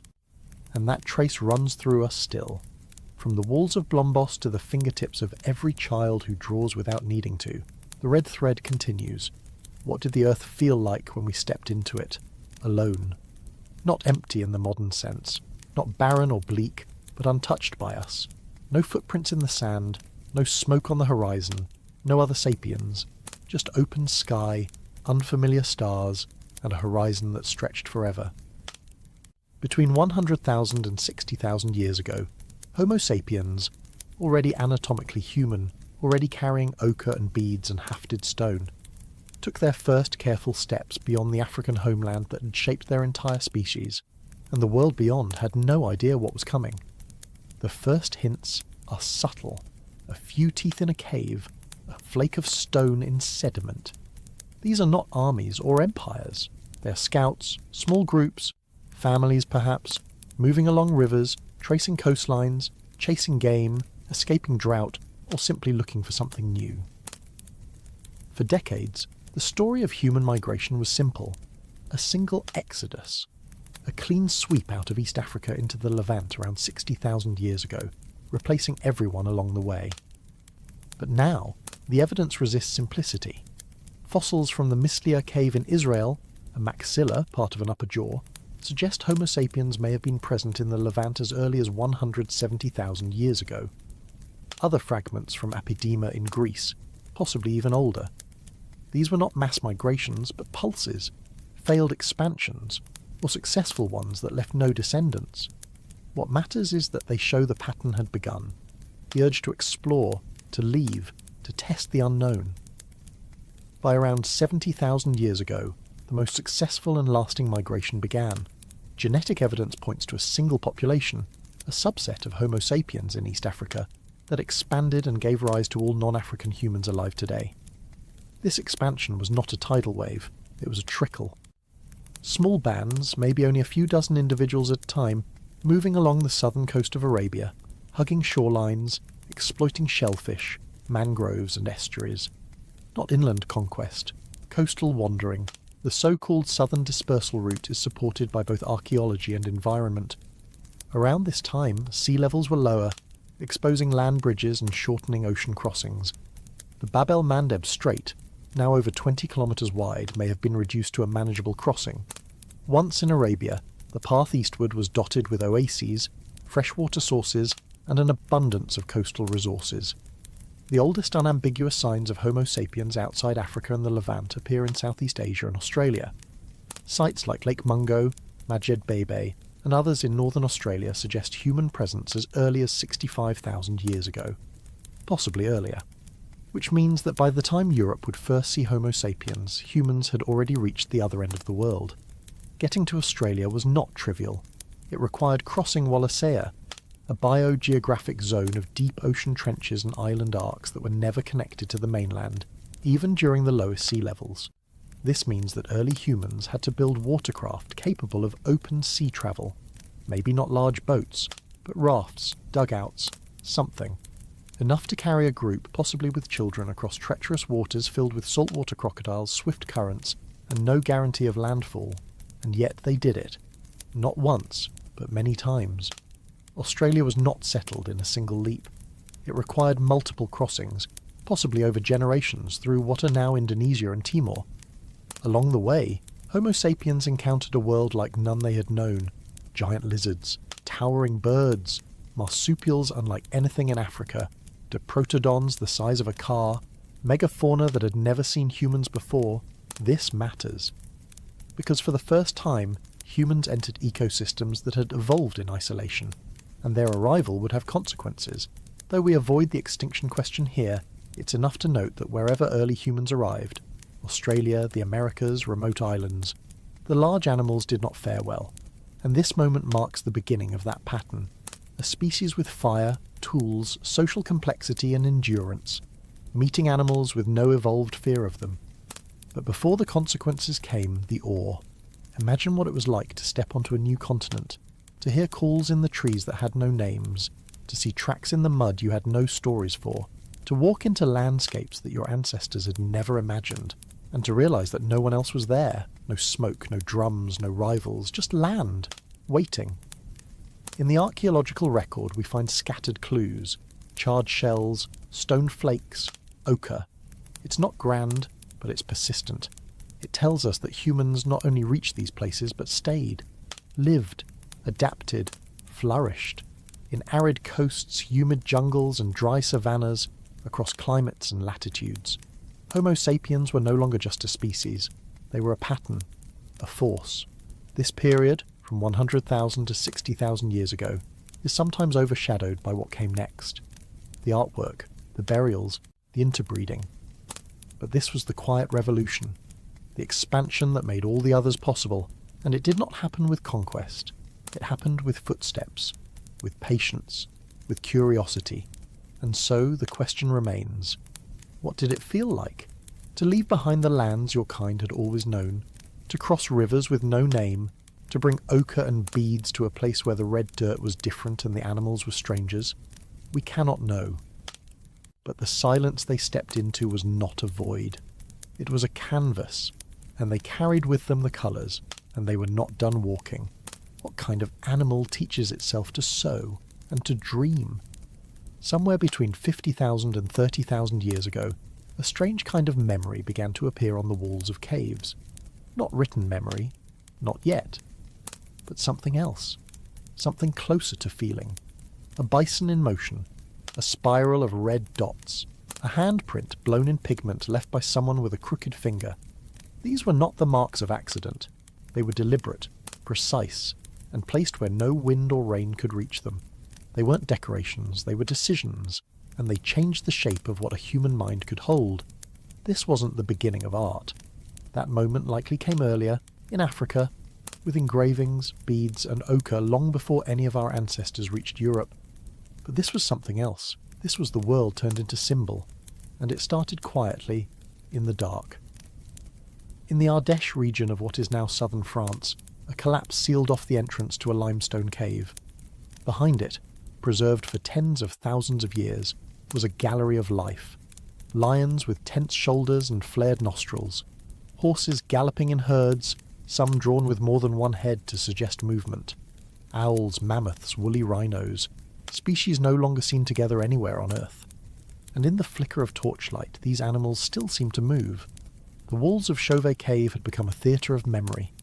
Radiocarbon dating places many of the images to around 35,000 years ago, though some may be older still. The people who made them weren't recording an event.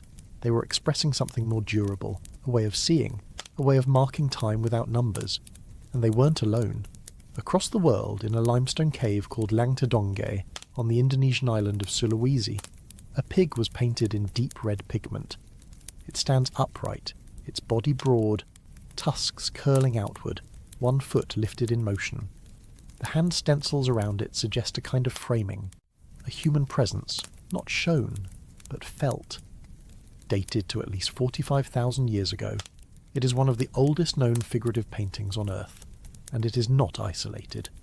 Across Sulawesi and Borneo, across Spain and the Pyrenees, across the steppe, and into the hearts of mountains, we see the same thing. Human beings crawling into darkness to leave behind something. Not for gods, not for strangers, for memory. At the same time these images were appearing, another technology was emerging, one equally transformative and just as easy to overlook. The needle. Not a crude thorn or sharpened twig, but a true bone needle, often with a polished eye for threading sinew or plant fibre. These tools appear around 35,000 years ago, and they weren't just for patching hides. They allowed something radically new, tailored clothing. In places where winter meant death, this mattered. Loose wraps and pelts could keep you warm, but stitched garments could trap heat, repel moisture, and free up your hands for hunting and gathering. The needle was a survival tool, but it was also a form of care, one that required planning, skill, and an understanding of the human body as something worth protecting. These two innovations, the cave image and the sewn garment, as may seem unrelated. One is expressive, the other practical. One lives underground, the other moves through the cold above. But both reflect the same growing capacity, abstraction, the ability to see the world not just as it is, but as it could be. A lion on a cave wall, a thread through a bone eye, a vision made real through effort.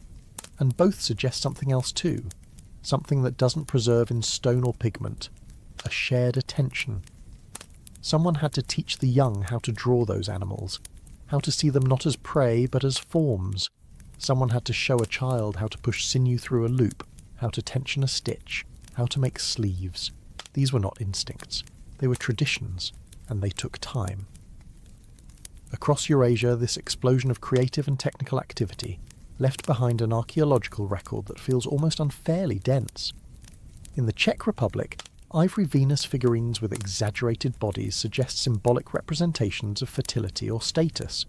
In Germany, flutes made from bird bone and mammoth ivory carry melodic potential, literal instruments of emotional expression. In Siberia, beads, carvings, and pierced animal teeth were threaded into garments, worn on the body and buried with care.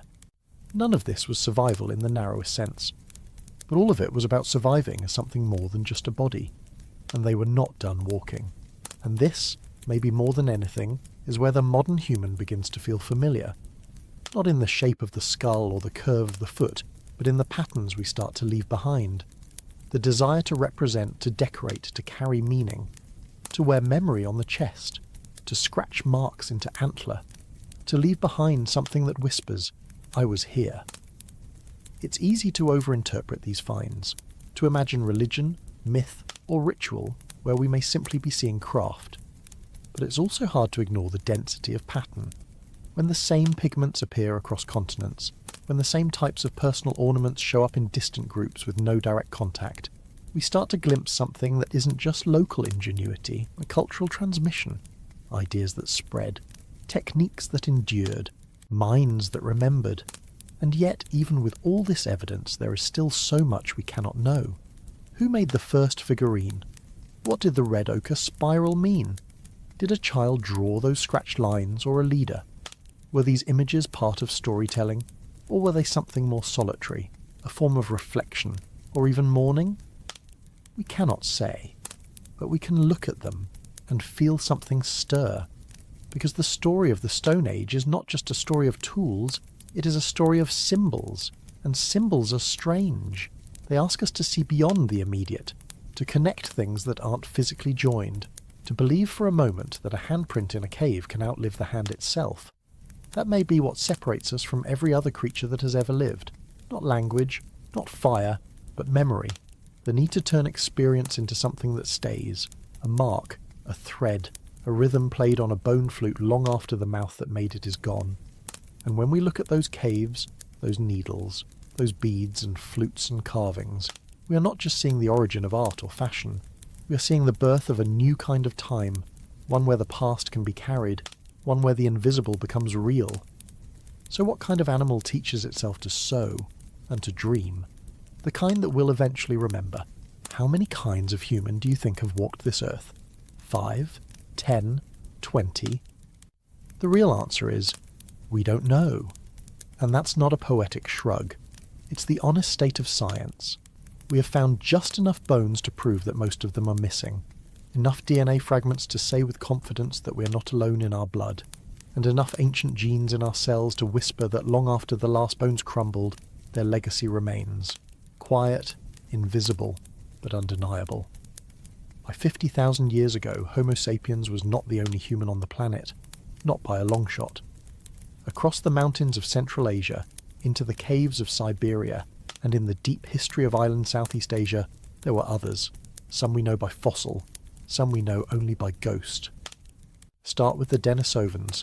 We never found a Denisovan skeleton. Not one complete body. No skull to reconstruct, no full limb to place in a museum case. Instead, we found a pinky bone. That's it. A small fragment of a girl's finger in the Denisova cave of Siberia, dated to more than 40,000 years ago. It didn't look like much at first, until scientists pulled DNA from it and realized they had stumbled upon a whole new kind of human. Not Neanderthal, not sapiens. Something else. Something genetically distinct and genetically real. And then came the molars. Giant, thick-crowned teeth from the same cave, again unrelated to Neanderthals or us, but matching the girl's DNA. This population, whoever they were, had lived in Denisova Cave for tens of thousands of years. Possibly longer. They had their own history, their own adaptations, their own version of being human, and they were not confined to Siberia. Their genetic signature shows up in the highlands of Papua New Guinea.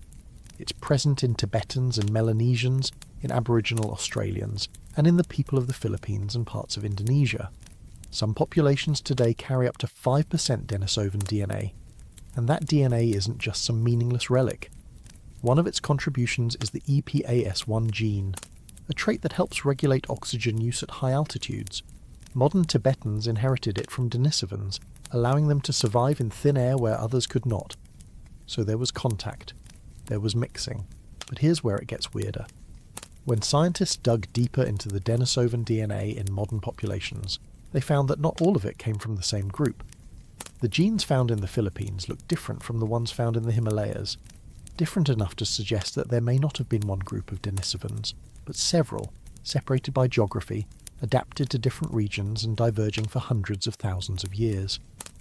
That's when the idea of ghost populations started to take hold. A ghost population is exactly what it sounds like. A group of humans or near humans who must have existed, because we carry parts of them, but whose bones, tools and faces have never been found. Their only evidence is in the seams of our DNA, like fingerprints in wet ash. You know someone touched it, but the hand is gone. We now believe there were at least 2 major Denisovan lineages, possibly more, and that one of them interbred with us somewhere in Southeast Asia. That makes sense, because fossil evidence has been trickling in from the islands, strange finds that don't fit neatly into any known species. The molars from Calaucov in Luzon, the small-bodied hominin from Liangboa in Flores, the scattered clues from Sulawesi. Maybe some of these were Denisovans. Maybe they were something else entirely. Maybe they are the ghosts themselves.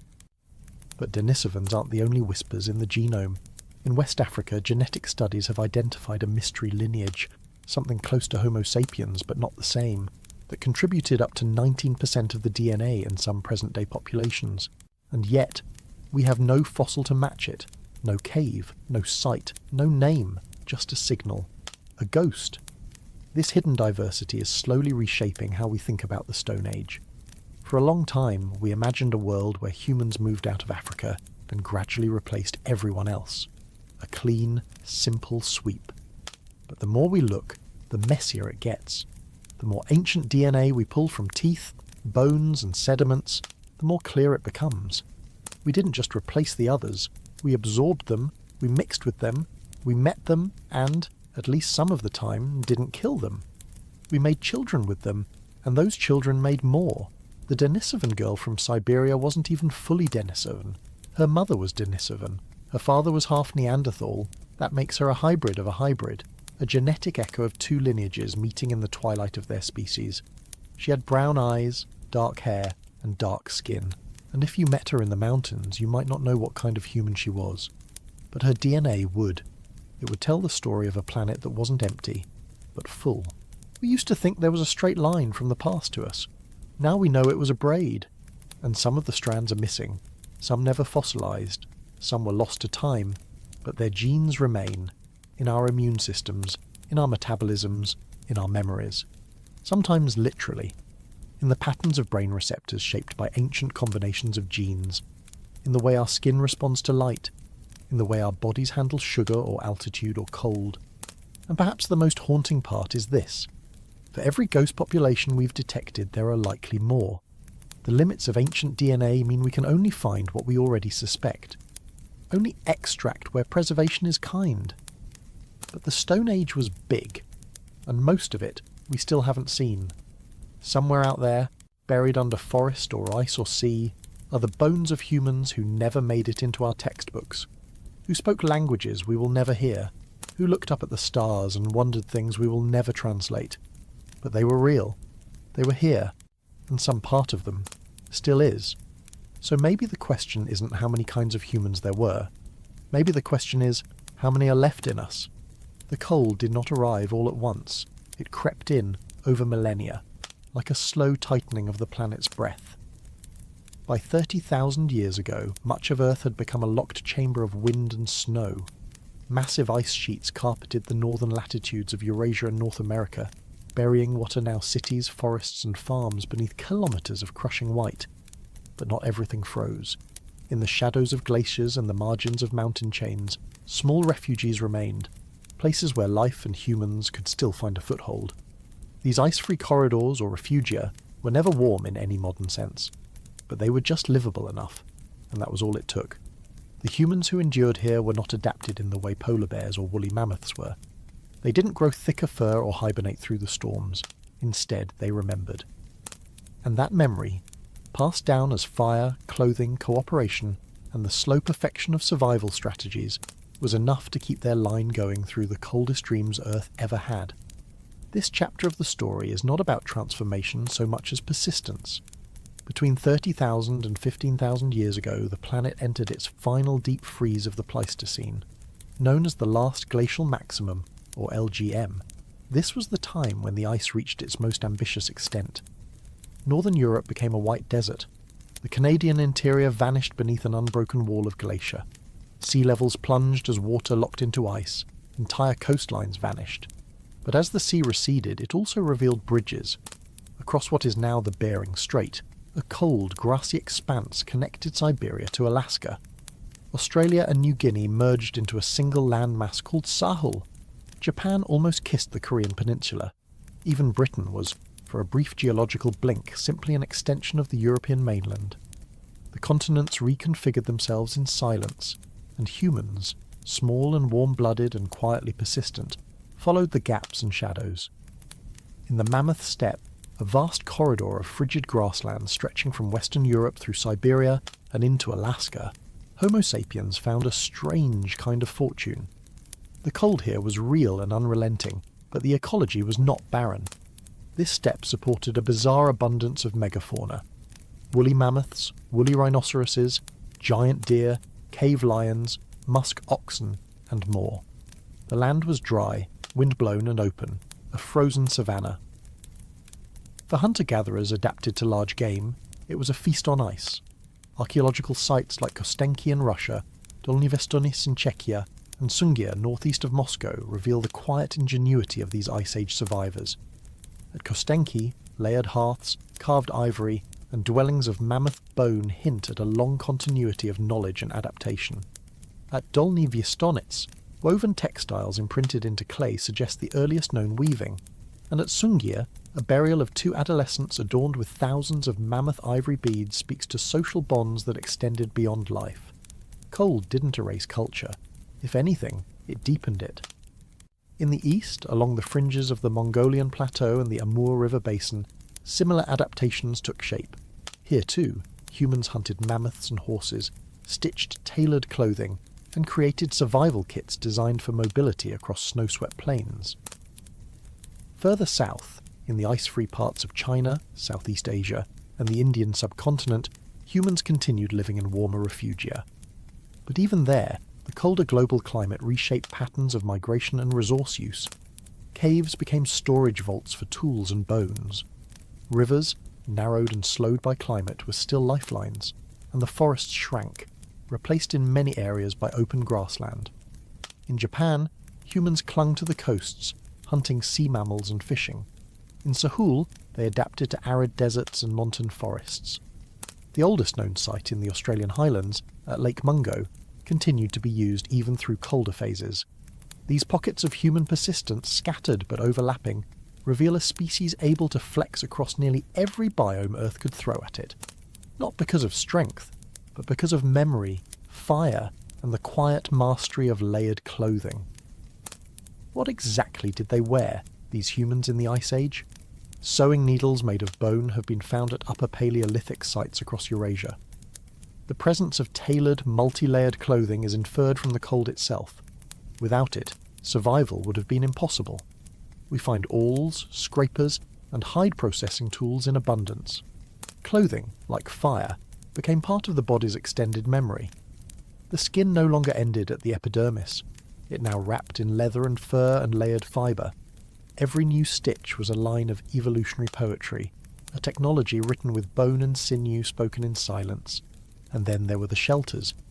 Though many Paleolithic people remained mobile, some groups in cold climates built semi-permanent dwellings using mammoth bones, wooden posts and hide. At Mazurich in Ukraine, circular huts made from mammoth skulls and tusks have been found, their interiors blackened from long-term fire use. These were not accidental campsites, they were homes, and in their soot-stained interiors something else flickered. Memory, kinship, the passing of knowledge from one brittle winter to the next. Migration during this period continued, but it slowed. As the cold peaked, the great highways of the Ice Age, rivers, valleys, coasts, became narrower, more treacherous. Still, humans found ways forward. They moved into the Americas, likely crossing Beringia sometime before 20,000 years ago, though evidence remained scarce and debated. They reached the tip of Patagonia not long after. They wrapped around the coastlines of India and swept inland into what is now Central Asia. With every new site they left traces, a hearth, a broken flake, the bone of a meal. Most of these traces were never meant to last, but enough have survived to tell us this much. Even at the edge of planetary habitability, humans kept going. Why? Not because they had to, but because they could. The last great freeze of the Pleistocene wasn't just a test of endurance, it was a rehearsal for everything that came next. When the ice finally began to melt, slowly, unevenly, chaotically, it revealed more than just land. It revealed that the species who had survived the cold was no longer just surviving. It had become something else, something restless, something curious, something dangerously good at remembering. And so the cold ended, or rather, it began to retreat. But the memory of it lingered, in bones hardened by scarcity, in mythologies of a great winter, in stories whispered beside fire about animals that no longer walked the earth, in the hidden DNA of frost-resistant metabolisms and compact limb proportions. And even now, tens of thousands of years later, you carry some of that cold inside you. The exact shape of your nose, the sensitivity of your skin to wind, the way your body stores fat, the craving for warmth and salt when tired. These are not modern quirks, they are echoes, fossils of survival. No single moment defines this chapter. There was no invention that changed everything overnight. No revolution, no sudden shift. Just fire, beads, flint, bone, shelter, and memory, stretched across generations like a line through the dark. Which leaves us, as always, with a question. If we had not endured that cold, if something had gone just a little differently, a winter longer than expected, a migration that failed, would there be anyone left to remember it at all?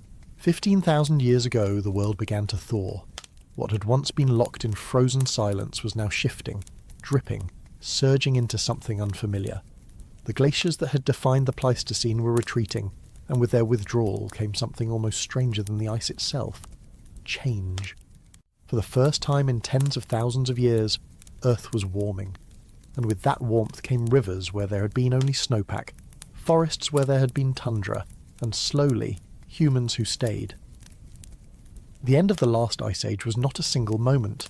It was a chaotic, seesawing span of millennia that began around 15,000 years ago and finally stabilised near 10,000 years ago. Across the globe, climate began to behave differently, more erratically, less bound to glacial rhythms. It is called the Late Glacial Interstadial, a period of warming and ecological reorganisation that is difficult to overstate. Sea levels rose, animals migrated, vegetation exploded in places that had been barren for generations, and somewhere in this cascade of thaw and renewal, our species, already spread across every continent except Antarctica, began to live differently too, in what is now the Levant, particularly across modern-day Israel, Jordan and Syria. Archaeologists have uncovered traces of a culture that seems to hover on the edge of transformation. They are called the Natufians, and their remains span from around 14,500 to 11,500 years ago. These were still hunter-gatherers, technically, but not like the nomadic reindeer chasers of Ice Age Europe or the mobile foragers of tropical Africa. Natufian groups built stone houses. They used heavy mortars and pestles to process wild cereals. They returned to the same places again and again, year after year, and began to tether themselves to the land. This was not quite farming, but it was no longer roaming either. The ecological context of this shift is critical. As the ice melted, the Earth's hydrological system shifted dramatically. Rainfall patterns reorganised, river systems transformed, and ecosystems blossomed. The once patchy vegetation of the Levant turned into rich woodlands and grasslands. Wild barley, wheat, lentils and chickpeas grew in abundance across the hilly terrain. Herds of gazelle and aurochs roamed nearby, and with such bounty came the possibility, not yet the necessity, of staying put. This new semi-sedentary lifestyle brought with it innovations and challenges. The Natufians created microlithic tools that could be fitted into handles, shaped flint sickle blades for harvesting grain, and fashioned intricate bone tools. They buried their dead in formal graves, sometimes adorned with animal remains or red ochre. In some sites, they collected seashells from distant shores, suggesting either long-distance movement or trade. At Ain Malaha and other key settlements, circular stone houses were built partially underground with thatched roofs and central hearths. These were not camps, these were homes. But this new relationship with place was also fragile. Around 12,800 years ago, the climate turned again. The Younger Dryas, an abrupt return to near glacial conditions, froze parts of the northern hemisphere into a sudden cold snap that lasted more than 1,000 years. For communities like the Natufians, this meant collapse. Many of their settlements were abandoned, food sources declined. Archaeological layers from this period show signs of nutritional stress. In some regions, the gathering of wild plants intensified. Others may have turned to small-scale cultivation, not as an invention of agriculture, but as a survival strategy. Whether the Younger Dryas was a forcing event or merely a hiccup in a larger trajectory, what followed was unmistakable. After 10,000 years ago, the Earth entered the Holocene, the epoch we live in today. The climate stabilised, forests matured, rivers swelled into predictable cycles, and across parts of the Near East, humans didn't just return to their previous way of life, they went further. They began to plant intentionally. They began to shape the landscape. They began to domesticate. But none of this was inevitable. The Natufians and their contemporaries were still tethered to the wild. They were not farmers. They were survivors in a world that was constantly shifting beneath their feet. What makes this period so striking is how delicately balanced it was, between old and new, between movement and stillness, between gathering and cultivating. This was a time when the idea of staying began to compete with the instinct to roam, a time when the land began to shape the people as much as they had once shaped it with stone. And yet, even with all this context, one question remains. When the ice vanished and the rains returned, did the way we think change too? Not just our habits, but our minds. Did the rhythm of seasons give rise to something more patterned in ourselves? Did the return of green awaken a new kind of memory, a vision of what could be, not just what was? We do not know, but the earth remembers, and the roots of that memory still wind through every field we sow today. By the time the last of the glaciers had receded and the world began to thaw for good, Something new was happening, not just to the landscape but to the minds that moved across it. This wasn't quite the world of the hunters anymore, and it wasn't yet the world of the farmers. But in between there was a time when people did something even stranger. They adapted to abundance. This is the Mesolithic, a word that simply means middle stone, but underneath it lies one of the quietest revolutions in human history. For thousands of years the story of survival had mostly followed the cold. Large mammals, long treks, and the pressure to keep moving. But with warming came a different challenge. Things stopped dying. Forests filled in the open steppe. Lakes and rivers swelled and stayed. Fish ran predictably. Herds moved more slowly. And for the first time, humans had to rethink what it meant to hunt in a world that no longer fled from them. So we did what we always do. We experimented. We got smaller, subtler, and smarter. The stone tools of this period don't shout, they whisper.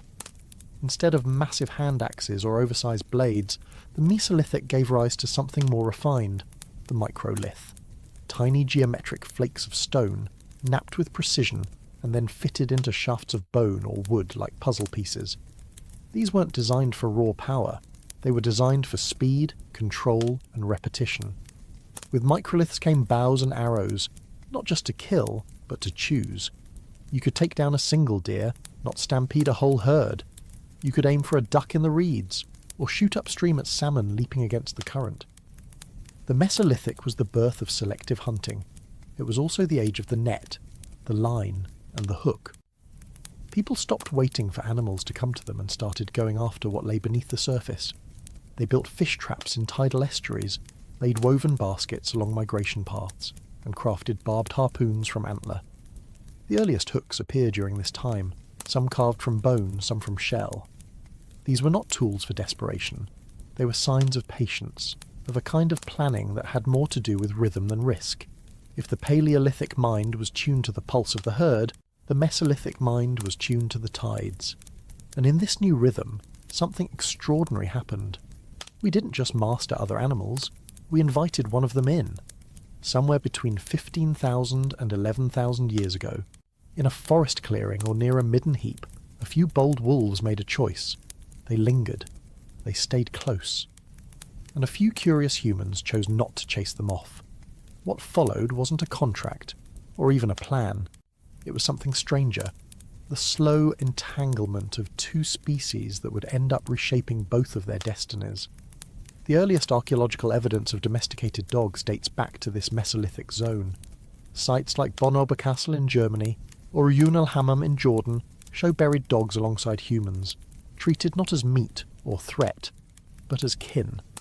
These dogs weren't bred for guarding livestock or pulling sleds. There were no herds yet, no ploughs to pull. These were companion dogs. Scavengers turned scouts, wolves turned watchers. They helped sniff out prey, warm the shelters, guard the perimeter.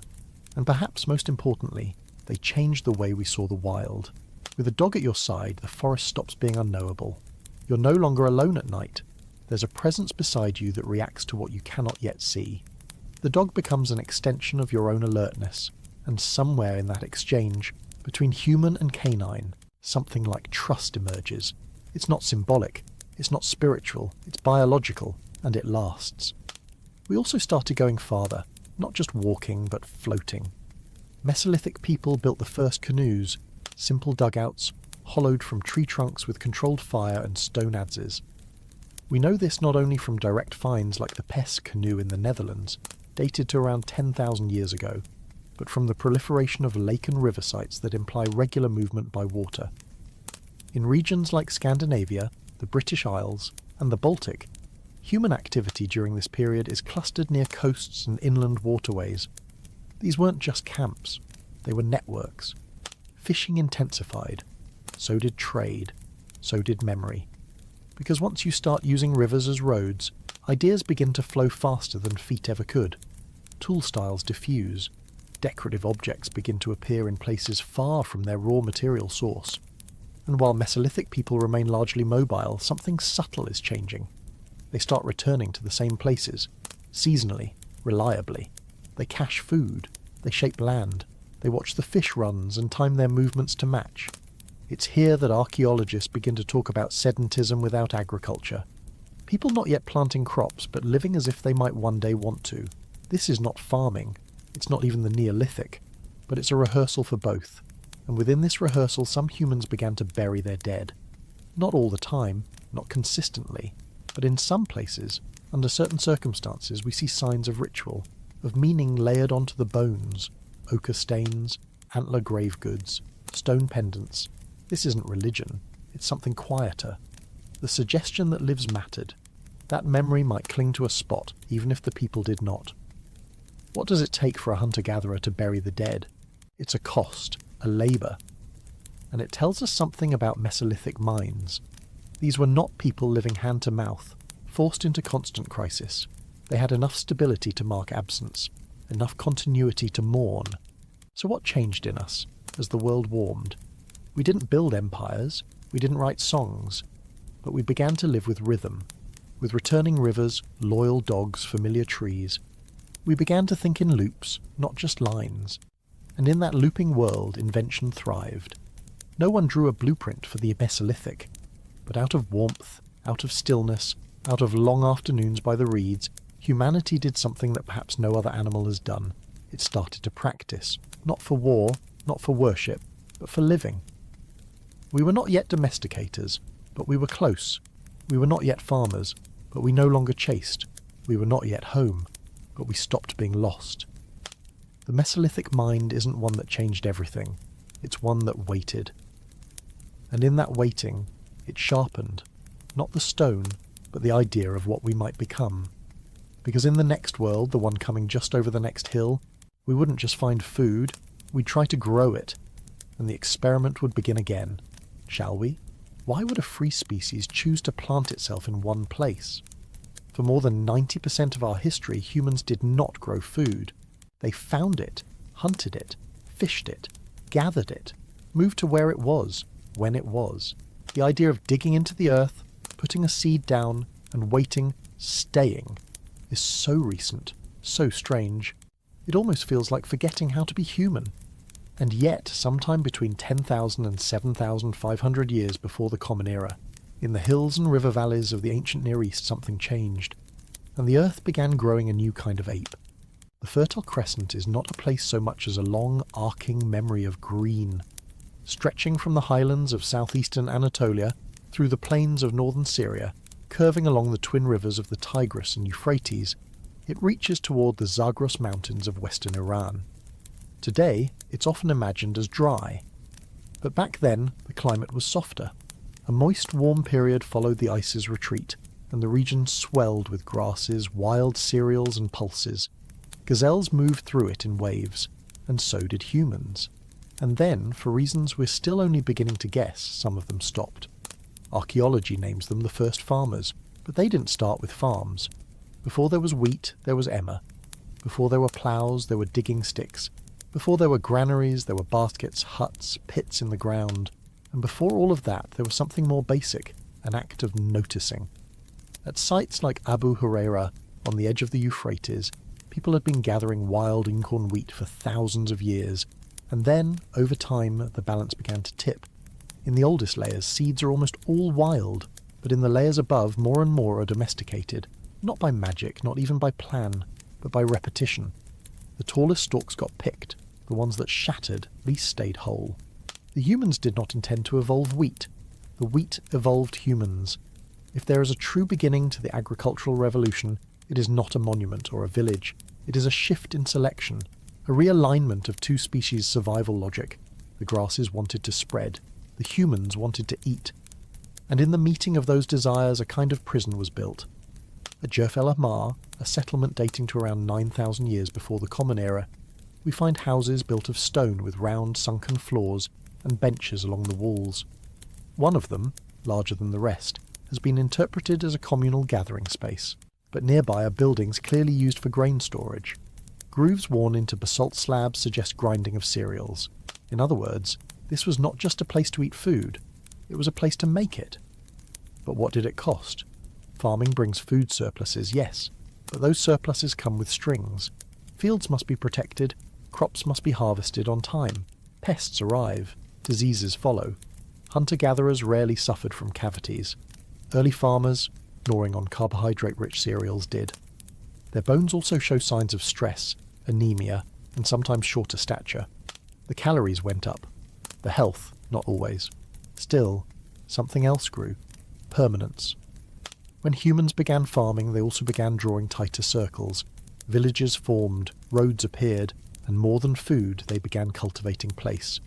This didn't happen all at once. Farming took centuries to spread. Many groups kept moving, but the idea was seeded now, and it would never fully go away.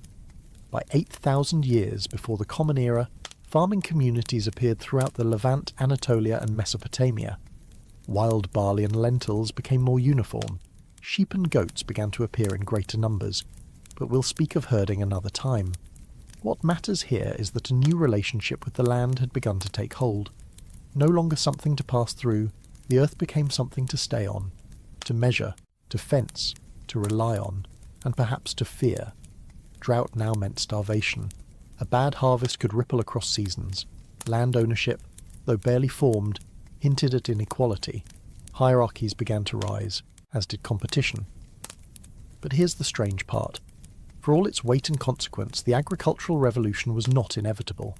For thousands of years it was local, patchy, sometimes even abandoned.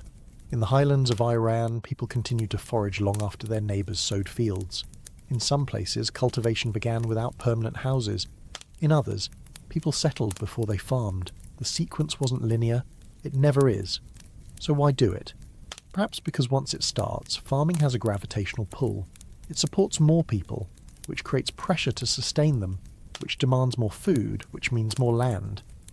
Over time, mobility becomes impossible, and what once was a choice begins to look like destiny.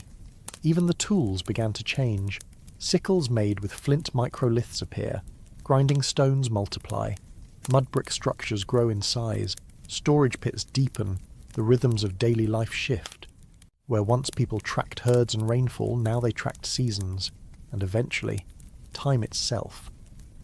This is the hidden revolution, not the seed, but the schedule, the slow transformation of human life from responsive to predictive, from scattered to rooted, from intuitive to planned. A mind that once measured movement by stars and smells now began to count days, dig ditches and prune branches, and somewhere in all of this the wildness began to thin. Of course it never vanished entirely. Forests still stood, animals still wandered, people still hunted. But something had tilted. The centre of gravity was no longer the hunt, it was the harvest. The world would never quite be the same. And yet, if we could ask one of those early villagers why they did it, why they gave up freedom for grain, they might not say progress or future. They might just say, it worked, it fed the children, it kept us warm, and it gave us a reason to stay. But was it worth it? That, we're still deciding. It started with a look. Not a word, not a plan, just a glance across a clearing, a few thousand years of eye contact. Long before we had kings, books, cities, or clocks, our ancestors shared their lives with animals. Not by accident, not all at once, and not always on their terms. Somewhere between the wild and the tame, a pact was made, one that neither side fully understood, and it would shape everything that came next. By the 8th millennium before the Common Era, humans had already begun growing things. Seeds were no longer left to chance, but plants, no matter how carefully tended, could not move. Animals could. And so the next great gamble of the Neolithic began, not planting life into the earth, but inviting it into our homes, or more precisely into our settlements. Homes were still a bit of a stretch. The first animals that made the leap from wild to domestic were not random. Goats and sheep led the way, with pigs and cattle following soon after. These creatures were chosen not just because they were edible, though that certainly helped. They were chosen because they were flexible, biologically, behaviourally, and perhaps most importantly, socially. Herd animals were already accustomed to following a leader. All we had to do was become one.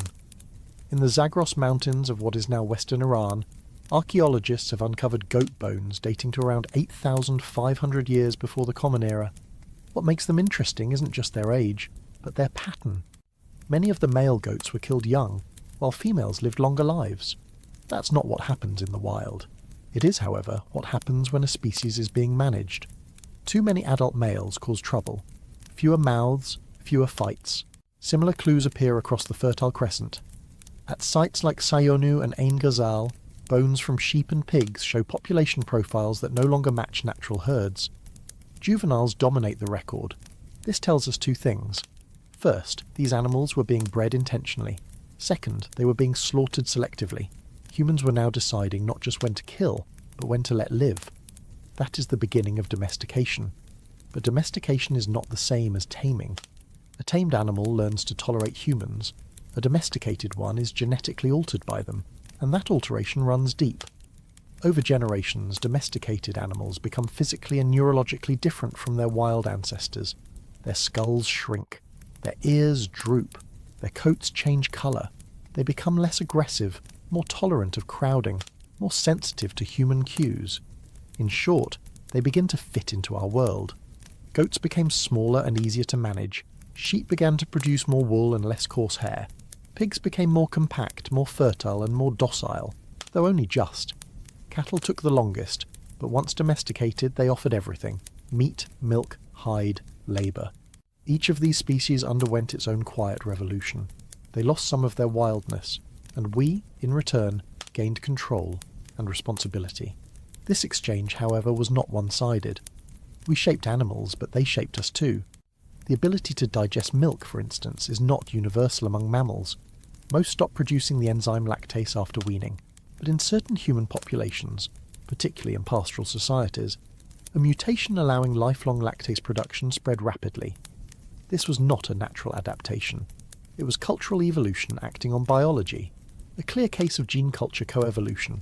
We bred the cows bred us. Beyond digestion, domestication changed our behaviour. Herding required planning, coordination and patience. It demanded long-term thinking, not just where to move next, but how to feed and protect a future generation of animals. This pushed our cognitive horizons outward. It also introduced a new relationship with violence. Predators now threatened not just our bodies, but our property. And so guarding became a new instinct, one that would echo into the structures of early society. But perhaps the strangest result of domestication was its emotional toll. For the first time in evolutionary history, a species learned to kill animals it had raised from birth. This wasn't hunting. It was something else, something more complicated. These were creatures that had faces, behaviours and relationships. Killing them required either detachment or ritual. In many Neolithic sites, we see signs of both. Select burials, carved bones, symbolic tokens, a kind of reverence, or maybe guilt. And the animals? They adapted in ways we still do not fully understand. The process of domestication remains one of the most mysterious in archaeology. It likely began not in pens but in gradients. Semi-wild zones where certain individuals stayed close to human camps. Pigs rooting near middens, goats loitering for salt. Over time, a feedback loop formed. The more we tolerated them, the more they tolerated us. Until one day, the boundary disappeared. By 6,000 years before the Common Era, domesticated animals had spread far beyond their original zones. Goats were climbing the rocky terraces of the Mediterranean. Sheep were grazing the cold grasslands of Central Asia. Pigs had reached China. Cattle were being managed in both Africa and the Near East. This was no longer a local experiment. It was a planetary transformation. The biosphere itself had begun to bend toward human will, and with it came something subtler, a shift in worldview. Once you rely on an animal for survival, your perception of it changes. It is no longer just food. It becomes a resource, a partner, a symbol, a mirror.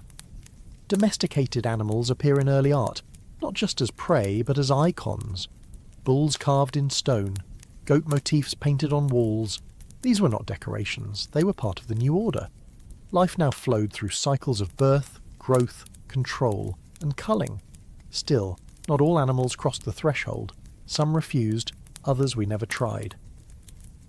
Domestication was a narrow gate, and only certain species fit through. It was not inevitable. It was an act of selection, both by us and by them. So did we domesticate animals? Or did they in some way domesticate us? The question still echoes. After all, the act of shaping another life form inevitably reshapes the one doing the shaping. We changed their genes. They changed our story. And in that story, one quiet fact remains. For tens of thousands of years, humans shared the planet with creatures they did not control. Then suddenly a few were brought into the circle, federal, bred named, and sacrificed. That is where power begins. Not with a sword or a crown, but with a pen or a leash. The Stone Age was never just about stones. It was about learning to manage the wild without fully leaving it behind. Animals were the first test. They would not be the last. So what came next, after animals lived among us and we among them? What happened when food no longer moved, when it stayed in the village and people followed it home? That story is waiting in the next breath of time, somewhere between the forests of ancient Japan, the slow rivers of the Yellow River Basin, and the upland rocks of the Levant. A peculiar thing began to appear. Fragments of hardened clay, shaped not by wind or erosion, but by the hands of people. Burnt, bubbled, and scarred by flame, these broken shells belonged to vessels that should not have existed yet. Because this was a time before cities, before wheels, before metal. And yet someone was already shaping mud into memory. For nearly 3 million years, humans and their ancestors used stone, bone, and fire. But clay, at least fireproofed clay, was something else. Soft, wet, pliable, but dangerously fragile when dried. It needed fire, but not just any fire. It needed heat high enough to harden it without destroying it. Somewhere in this strange tension, pottery was born, not suddenly, not all at once, but through a slow dance of experiment, accident, and insight, spanning continents and climates, long before agriculture had fully taken root. And it may have begun not in the great centres of civilization we often imagine, but in the edges, in fishing camps, forest clearings, and small fires lit by people who had no word yet for permanence. The oldest known pottery in the world comes not from the Fertile Crescent or the Nile Valley, but from Japan. At sites like Odai Yamamoto and Fukui Cave, tiny fragments of clay vessels appear as early as 16,000 years ago, with more recognisable Jomon pottery emerging between 14 and 12,000 years ago. These early pots are often simple, bag-shaped containers with cord-impressed patterns, a cultural signature so enduring that it gave the Jomon their name. And while later Jomon pottery would become wildly elaborate, twisting with flame-like coils and complex rims, the earliest pieces were practical. They were used to store, boil and ferment wild foods in a damp, forested world where preservation and portability mattered. The people who made them were not farmers. They were hunter-gatherers. But something in their world, maybe the abundance of tubers, fish and acorns, or the seasonal rhythm of harvests, made pottery not just possible, but useful. A similar pattern emerges in southern China, where pottery shards from Jianrendong Cave date to around 20,000 years ago, and Yuchanyan Cave to around 18,000. Again, these were made by foragers, not agriculturalists, and again, they were likely used to cook and store wild plants, roots, and maybe even fermented beverages. Some of the earliest pots in the world, in other words, come not from the Neolithic, but from the very tail end of the Pleistocene. This has led many archaeologists to rethink the relationship between pottery and farming. It used to be assumed that pottery came after agriculture as a kind of support system for sedentary, grain-storing lives. But the evidence tells a messier story. In many places, pottery came first. In the Middle East, pottery arrives later, roughly 9,000 to 8,000 years ago, in the so-called pre-pottery Neolithic, bee cultures of the Levant and Anatolia. These were early villages, often built of stone or mud brick with signs of domesticated grains and animals.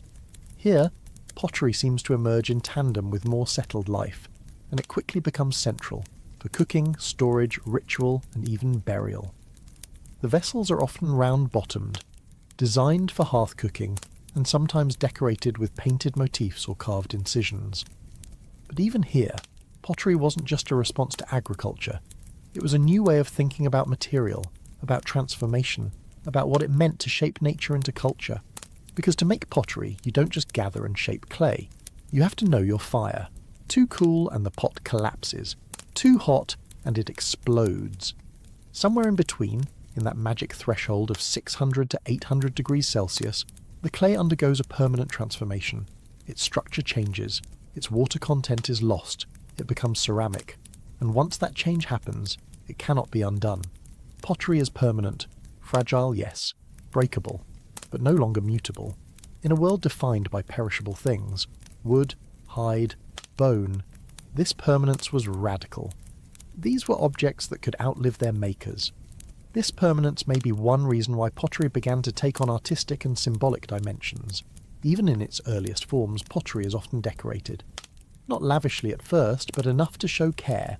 Finger grooves, cord impressions, small patterns etched with shells or reeds. As if to say, this is not just a container. It is an object that holds meaning, not just contents. Later traditions, from the linear band ceramic in Europe to the Ubaid culture in Mesopotamia, would elevate this further, turning pottery into a major artistic medium. But even the earliest pots, made by hand, without wheels or kilns, carry the imprint of individuality. No two are quite the same, and they may even reflect gendered knowledge. In many prehistoric and ethnographic contexts, pottery making is associated with women. This may have been true in the ancient world as well, especially in societies where women controlled the hearth, food preparation, and seasonal gathering. The knowledge of clay types, drying times, and firing techniques was likely passed down through generations, not in writing, but through touch, repetition, and intuition. Pottery, then, may not have been just a technological breakthrough, but a cultural thread, linking mothers to daughters, seasons to cycles, craft to identity. And in this way, the birth of pottery may also be the birth of something quieter, the idea that shaping the world can be personal. We often think of innovation as a leap, a flash of insight, a disruption. But pottery was not that. It was a slow boil, a long fermentation of ideas and observations, scattered across time and space, emerging in parallel in places as far apart as Kyushu and the Jordan Valley. It was not one invention, but many. And in that way, it mirrors the very nature of prehistory itself, diffuse, fragmentary, deeply human. Some pots held grains, some held meat, some held water. Some may have held the bones of the dead. Others held stories, not written, but implied, through patterns, handles, footings. Some broke in fire, some were buried, others shattered, and their pieces drifted into the layers of archaeological time, waiting for someone to find them. And when we do find them, we don't just learn about what people ate. We learn about how they thought about heat, shape, transformation, and permanence. Pottery is not just technology. It is intention, made durable. And this brings us to the haunting question. Why did so many different cultures, across such vast distances, invent this same fragile miracle? What were they really trying to preserve? Food, or something else? Because in every pot something remains, a fingerprint, a scorch mark, a trace of pigment, and in every hearth where clay once hardened there lingers a memory of someone who took earth in their hands and asked it to last. What does it mean when humans begin spinning time? It's one thing to gather, to hunt, to shape stone or bake clay, but it's something entirely different to imagine circular motion, to spin a wheel not once, but forever, to twist threads from plants, to bend flax into fabric, to pull meaning from the soft architecture of what one wears. These aren't just tools. These are metaphors turned real. The wheel and the loom mark the moment when humans stopped merely responding to the world and began rehearsing its rhythms. And as strange as it sounds, neither of these inventions came from metal, or kings, or cities. They came quietly, from the same Neolithic mines still surrounded by rivers, granaries and goats. Somewhere between 7,000 and 4,000 years before the Common Era, in landscapes not yet gridded by empire, something spun. And it never stopped. The wheel is easy to take for granted now. It appears inevitable, as if the moment someone shaped a circle, transportation followed. But the archaeological record disagrees. Humans had sleds, skids, and log rollers long before the wheel. In fact, the earliest known wheel doesn't appear until around 5,500 years ago from a wooden specimen found near Ljubljana in modern Slovenia. It was a solid two-plank design with a thick axle. Heavy, awkward, and wildly innovative. But this wheel was not born in isolation. It arrived in the midst of clay pottery cultures, plough agriculture, and increasingly sedentary societies across the Eurasian Neolithic. In Mesopotamia, Some of the earliest depictions of wheels are not for transport, but for shaping pots. The potter's wheel, in fact, may have predated the cart, suggesting the circle was first used not to move across the land, but to mould it. And while the wheel was literal, carved from wood, fixed to axle, pulled by animals, the loom was something softer. It took threads and made them into continuity. The act of weaving was older than cities, older than most walls, and very likely older than the wheel itself.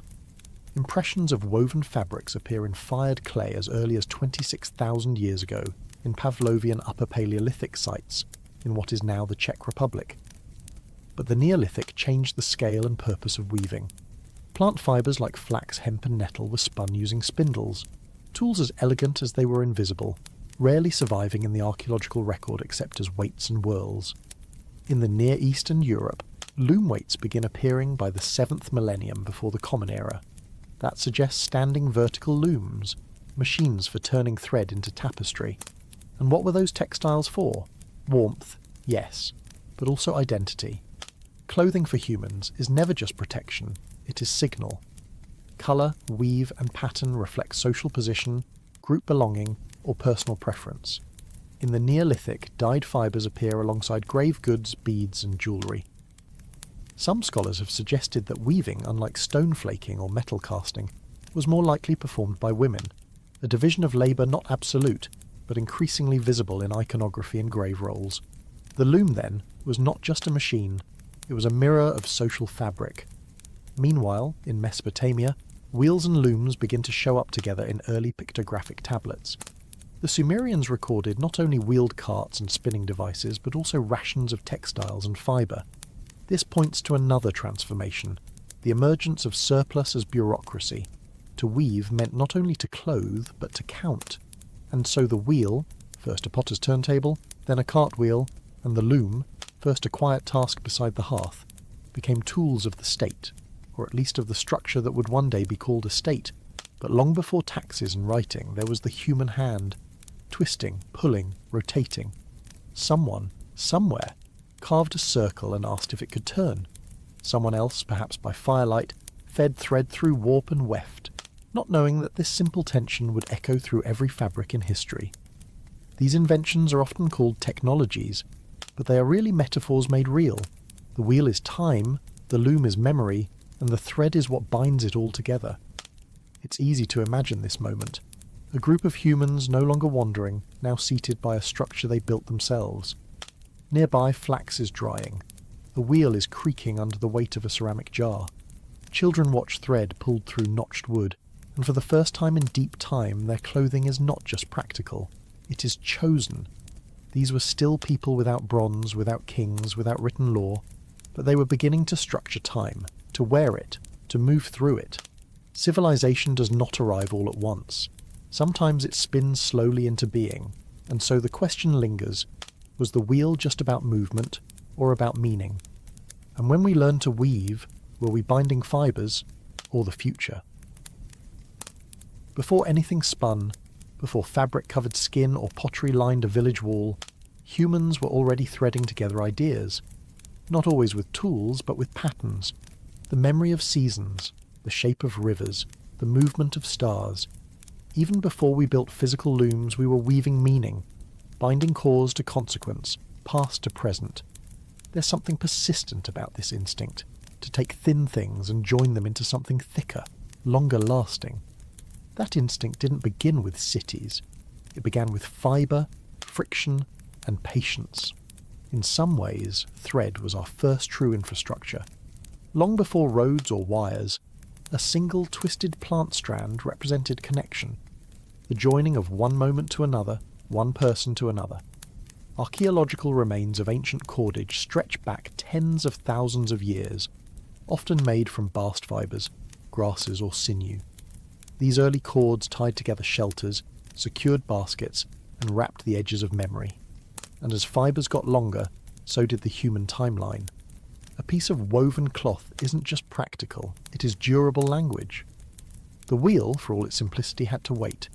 It required more than just roundness.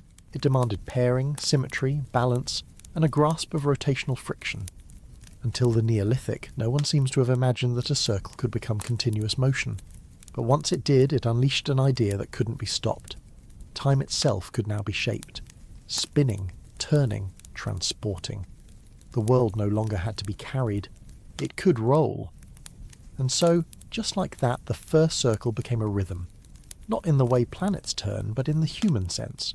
Repetitive, controllable, mechanical. This is what made the wheel so radical. It wasn't just new, it was recursive. And in a quiet corner of the same Neolithic landscape, a parallel invention emerged. The spindle. A smaller circle, used not to move things, but to twist them. While the cartwheel carried weight, the spindle carried intention. Both began as tools of practicality. Both became tools of permanence. There is something gentle and unnoticed about weaving, which might be why it changed us so profoundly. You don't have to announce fabric the way you announce fire or stone. It enters softly. But once humans begin wrapping themselves in meaning, literal meaning, it becomes harder to say where function ends and story begins. The spindle, the loom, the dye pot. These were our first storytelling machines, and like all stories, they spread. Through contact, trade, imitation. The knowledge of how to twist flax, or cut a groove into a wheel hub, or balance a cart shaft over an axle. None of these innovations existed in a vacuum. Every one of them required teaching, and this meant, by necessity, the invention of instruction, not writing, not yet, but certainly explanation, gesture, memory, practice, repetition. Teaching someone how to spin thread or fit a spoke or tension a warp, that takes more than hands, it takes continuity. So when we say civilization began to spin, maybe it's not just a metaphor. When did fire stop just cooking and start transforming stone?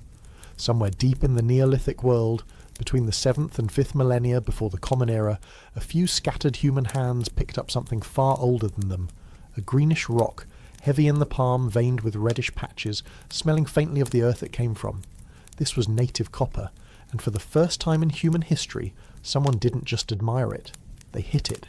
They bent it. They tried to change it. Up until this point, fire was a companion. Warm, terrifying, useful, wild. It cooked our meat, scared off our predators, lit our caves, and slowly became a centerpiece of everything social. But something shifted when people started applying it not just to food, but to materials themselves. Not to survive, but to shape. What emerged from that slow realization was not a revolution, not yet, but a delicate edge, the edge of metal. A moment suspended between the Stone Age and everything that came after, when stone was still king, but other substances began to whisper possibilities. Native copper was unlike anything else in the natural world. It did not need to be extracted from ore through complicated chemistry. It was already pure, already metal. Nuggets of it lay exposed in some riverbeds and cliff faces, and its malleability was striking. When struck with stone, it didn't fracture, it dented, it changed shape. It behaved not like rock, but like something entirely new. Across parts of the Middle East, Southeastern Europe, and Central Asia, this metal began appearing in human sites, not in abundance, but with increasing curiosity. By the 6th millennium before the Common Era, small items made of copper, pins, beads, awls, start to emerge in the archaeological record. These weren't tools meant for conquest or agriculture. They were slow, personal, experimental. Most were made through cold hammering, that is, pounding native copper without heating it. It's a surprisingly simple idea, but it brought with it the beginnings of metallurgy. Hammer too much, and the copper becomes brittle. Heat it slightly, and it softens again. That lesson alone, that fire could reset the properties of a metal, was the beginning of a long, winding dialogue between human ingenuity and the stubbornness of the periodic table. What's striking is how long this edge lasted. For thousands of years, copper remained rare, ornamental, and mostly small-scale. This wasn't yet the age of furnaces or forges. These early experiments were more like alchemy by accident, the outcome of curious minds testing limits. At sites like Çatalhöyük and Tel Magzalia, small hammered copper artifacts show up, often side by side with flint blades and obsidian points. Stone was still doing all the heavy lifting. Copper was strange, almost ceremonial. It hadn't proven itself yet. In some places, like the Iranian Plateau and the Balkans, we find early signs of smelting, not widespread, not industrial, but suggestive. A few lumps of copper slag, a few pieces of ore that seem to have been heated intentionally. But even here, nothing was uniform. There was no single discovery moment. No blacksmith standing triumphantly over a glowing ingot. Just centuries of small stumbles, of failure and iteration, of people noticing that fire left behind residues, that certain stones melted, that maybe, just maybe, stone wasn't the final word. What may have helped push these ideas forward was the rise of pottery. Once people began building kilns hot enough to fire clay, they also began generating temperatures high enough to alter ore. Not intentionally at first, but over time the dots started connecting. A few sherds of clay lined with metal traces, a few furnace pits with unexpected temperatures. These clues suggest that metallurgy didn't emerge from nothing. It was an extension, an evolution, of the technologies already in place for shaping other materials. Fire wasn't new, containers weren't new. But their combination started producing results that stone alone never could. What's perhaps most humbling about this entire phase of human experimentation is how slow it was. From the first hammered copper bead to the first reliably smelted tool took not years or even centuries, but entire millennia. There was no urgency, no arms race, just human beings living, watching, trying, failing, and trying again. And that tells us something powerful. Innovation wasn't always about need. Sometimes it was about wonder. In this long twilight of the Stone Age, we see humans not yet consumed by efficiency or empire, but still caught between curiosity and necessity. Copper wasn't better than flint for cutting. It dulled faster. It bent, but it was beautiful. And that beauty mattered. Some of the earliest copper items we find are decorative. Rings, bracelets, status symbols. A few were buried with their owners. Some were cached together as if in offering. It's as if early humans recognised that copper wasn't just a new tool. It was a new category. And yet the earth resisted. Most copper in nature isn't native. It's trapped in ore, locked inside rock. Extracting it would require not just fire, but control. Bellows, containment, timing. The chemistry of reduction. That part of the story hadn't arrived yet. So the edge of metal remained just that, an edge. One we approached slowly, cautiously, and unevenly. There was no universal uptake. In many parts of the world, especially outside the Near East and southeastern Europe, the Neolithic continued for thousands of years without even a whisper of copper. But where copper did appear, it quietly transformed the human sense of material possibility. It suggested that stone wasn't the final form of matter. That transformation didn't just belong to fire or to food, that the very earth could be changed, melted, reshaped, reimagined. And in that moment, something else shifted, not just in our tools but in our minds. We began to see nature not just as a setting, but as a set of systems that could be altered, reconfigured, unlocked. The age of stone was still with us, but something inside it was beginning to flicker. A glint that wasn't quite rock and wasn't quite ash. The first shimmer of everything metallic, still half buried in clay, still muffled by the slow pace of human hands. And maybe that's the most remarkable thing, that the journey to metal didn't start with conquest, or empire, or weapons. It started with a child picking up a strange green rock and asking what else it could be. With someone watching a fire flicker in a kiln and noticing a streak of red where none should be. With a hammer against copper, not for utility, but for curiosity. And from that impulse came everything that followed. So if the Stone Age ever ended, it did not do so with a bang. It cracked, it shimmered, it melted, it burned slow. It whispered that something else was possible. And we listened. And what happens next, once we master the shimmer and begin forging with it, will change the world forever. But are we sure we were ready for what came with it? For hundreds of thousands of years, stone had shaped the human experience. Chipped, flaked, ground, and polished. Tools of flint and obsidian had carved through bone and bark, hunted mammoth and mouse, hollowed canoes, and reaped the first wheat. And yet, stone could not be bent. It could not be melted. It broke when struck wrong and dulled quickly when worked hard. For all its utility, It obeyed gravity and fracture more than human will. But sometime after the 6th millennium before the Common Era, a few curious minds noticed something odd.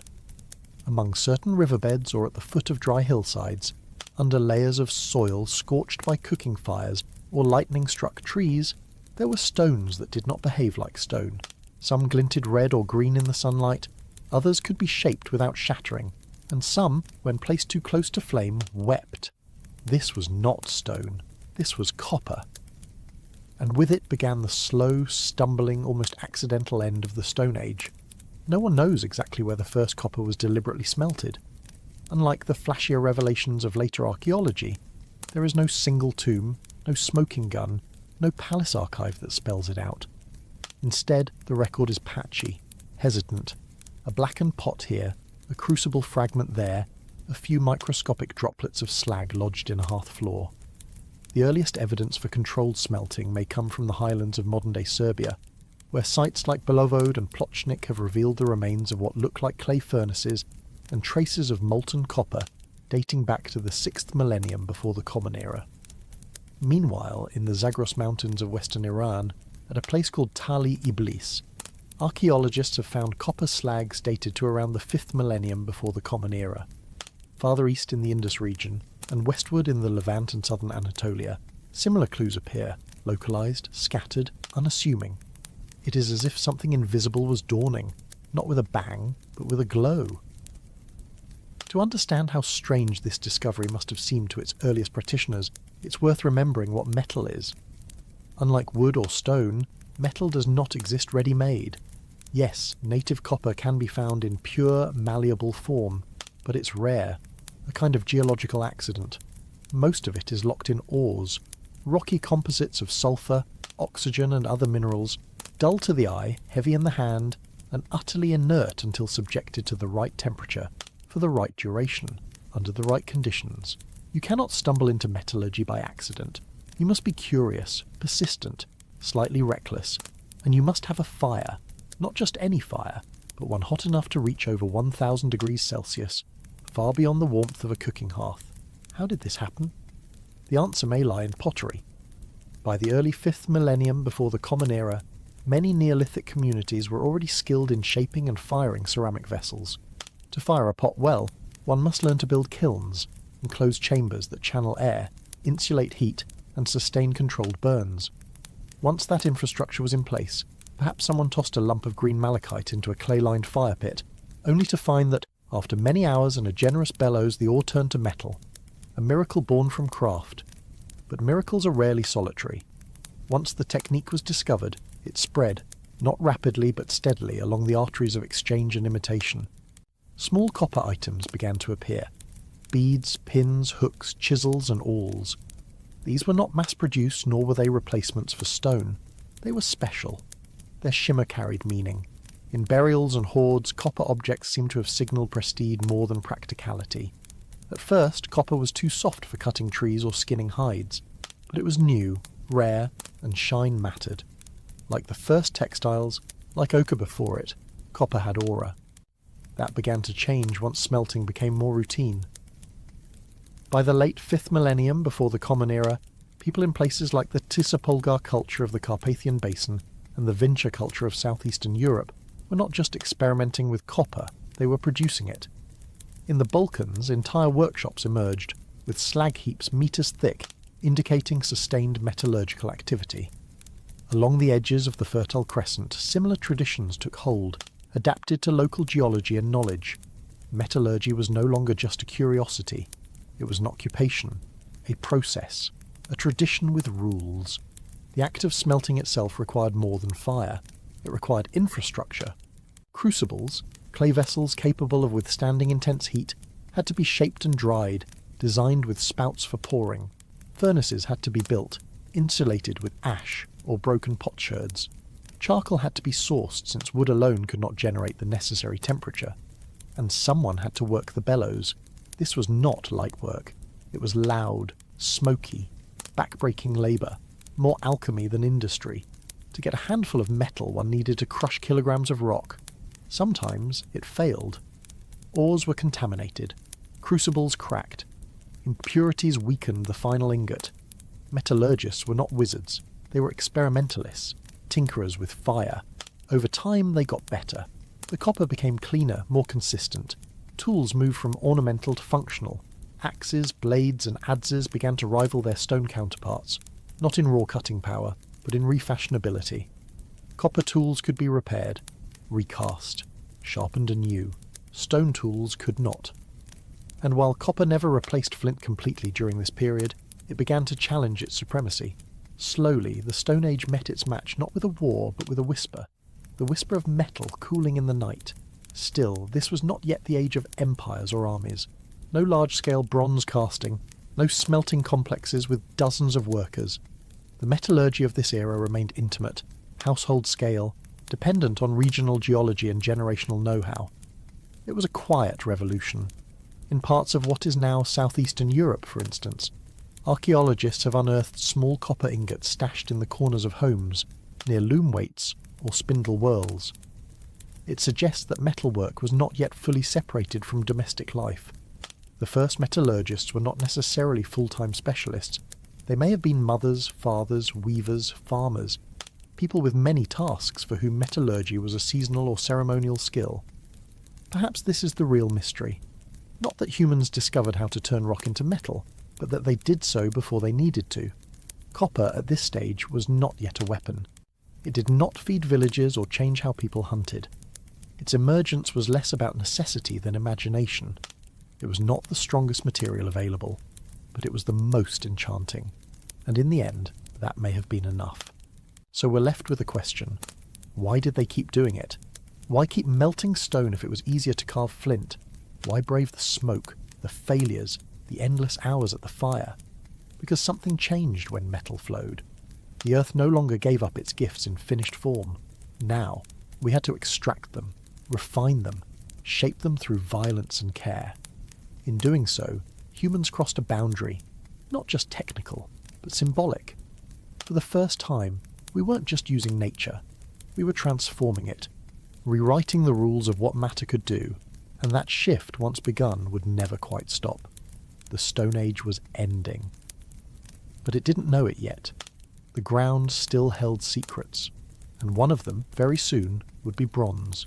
Long before metal glowed in crucibles or copper beads adorned the dead, humans had already learned to coax the earth into transformation. Fire, pottery, pigments, each represented a small defiance of nature's original state. Clay became stone, ash became colour, seeds became rose. So perhaps the idea that stone itself could be made to weep and run like water wasn't so unthinkable after all. What made metallurgy different was not just the heat or the difficulty, it was the mindset. This was no longer about finding what the world gave freely. It was about pulling something unnatural from the natural, turning ore into substance. In a way, metal was the first material that didn't exist until we made it, and yet the earliest metallurgists didn't announce themselves as a new species of craftsmen. They weren't revolutionaries. They were curious people, living in the same houses as everyone else, farming the same fields, weaving the same baskets.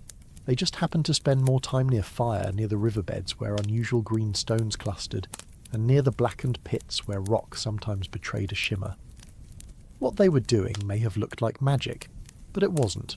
It was repetition, risk, burned fingers, broken crucibles. That's how innovation usually begins, not with genius, but with stubbornness.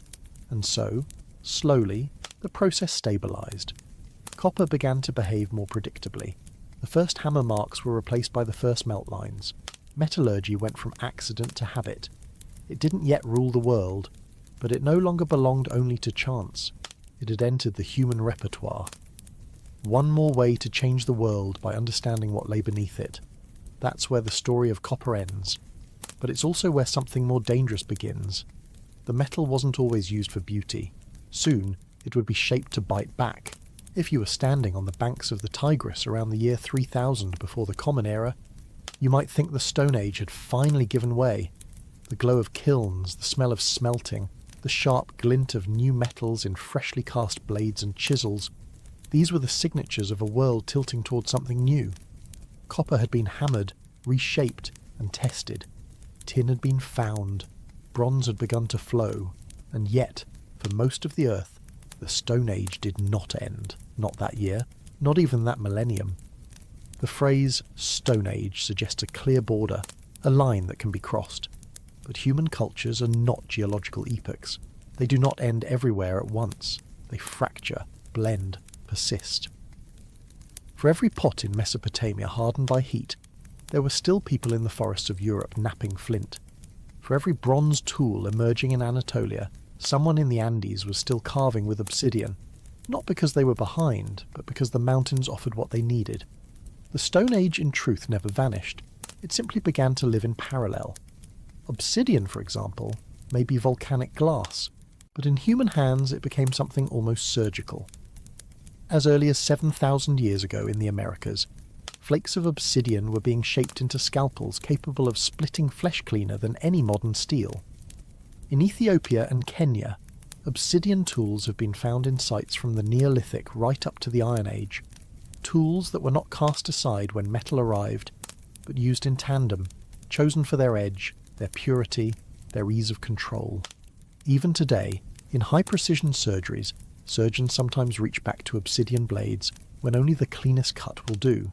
That is not a relic. That is a cohabitation of time. In Japan, flint knapping continued into the historic period, long after bronze and iron had spread. In Australia, many Aboriginal groups continued crafting stone tools into the modern era, often for ceremonial purposes, but also because in some ecosystems, stone simply remained the best choice. Across the Arctic, the Inuit perfected stone and bone tools that functioned flawlessly in a frozen world that punished metal with brittleness. The Stone Age did not die. It specialised. Even within so-called advanced societies, stone retained a symbolic pull. Think of the cornerstone, not the copper stone or the bronze stone. We still commemorate permanence by placing a shaped piece of the earth into our architecture. We still call the foundation of something set in stone. When we want to signify something timeless, we do not melt it. We chip it from bedrock. Modern flint knappers today, archaeologists, experimentalists, even hobbyists, have resurrected the techniques of Clovis point making, of Levallois flake strategies, of pressure-flaked obsidian microblades. These are not reenactments. They are experiments in remembering. Because the Stone Age, far from being a primitive void, was an age of innovation, of subtle material genius, of skills honed over hundreds of thousands of years. And those skills never truly disappeared. They were stored, like seeds under ash. And in some places, they were never buried at all. On the island of New Guinea, stone tools were still actively used in farming and construction into the 20th century, shaped and sharpened by hands that had never stopped knowing how. In the highlands, people used stone axes not because they had never seen metal, but because stone still worked. It was strong, it was local, it was theirs. So when we speak of the end of the Stone Age, we are really speaking about a shift in materials that unfolded unevenly, unevenly acknowledged, unevenly distributed. Some valleys lit up with the shimmer of molten copper. Others remained dark but not silent. They echoed with the strike of flint, the shaping of quartz, the whisper of edge against bark. And even now we carry those echoes. Every person who has ever struck a lighter, chipped a flake from a fire starter, or snapped a piece of glass to cut a thread, they're tapping into something older than kings, or cities, or writing. They are living proof that the Stone Age is not a forgotten past. It is a foundation, folded beneath us. What other age, after all, lasted so long? For over 3 million years, humans and our ancestors survived, even thrived, in a world shaped by stone, bone, sinew, and fire. For 99% of our existence, we were stoneworkers, and even in a world of satellites and circuits, that memory clings to us like dust. So maybe the Stone Age never really ended. Maybe it simply became quieter, buried not in the ground, but under layers of language, tools, and assumptions. But it is still there. In every obsidian blade in a surgeon's kit, in every rock art panel that has outlasted entire civilizations, in the hum of flint knapping echoing through an archaeological field school, in the knowledge that even without machines, without wires, without anything but hands and thought, humans shaped the world. The question is not when the Stone Age ended. The question is how much of it we still carry, quietly, in the bones. Even in today's most digitized corners of life, some of us still nap. Some of us still shape stone, not out of necessity but out of reverence, out of a quiet hunger to feel what it felt like to hold time in the hand. At flint-knapping gatherings from North America to Europe to the Australian bush, people strike cores with antler billets, pressure flake obsidian with copper nails, and try to remember how it felt to invent form from fracture. They are not reenactors, they are memory keepers, because every tool we've ever built still holds a ghost of the first one, not a spirit but a physics, a friction, a knowing. Even glass, our modern artificial stone, still cuts like obsidian when cooled right. In emergency rooms, when a doctor's scalpel needs to go deeper than steel allows, a sliver of volcanic glass, shaped in silence and darkness like it was 50,000 years ago, may be the only tool precise enough.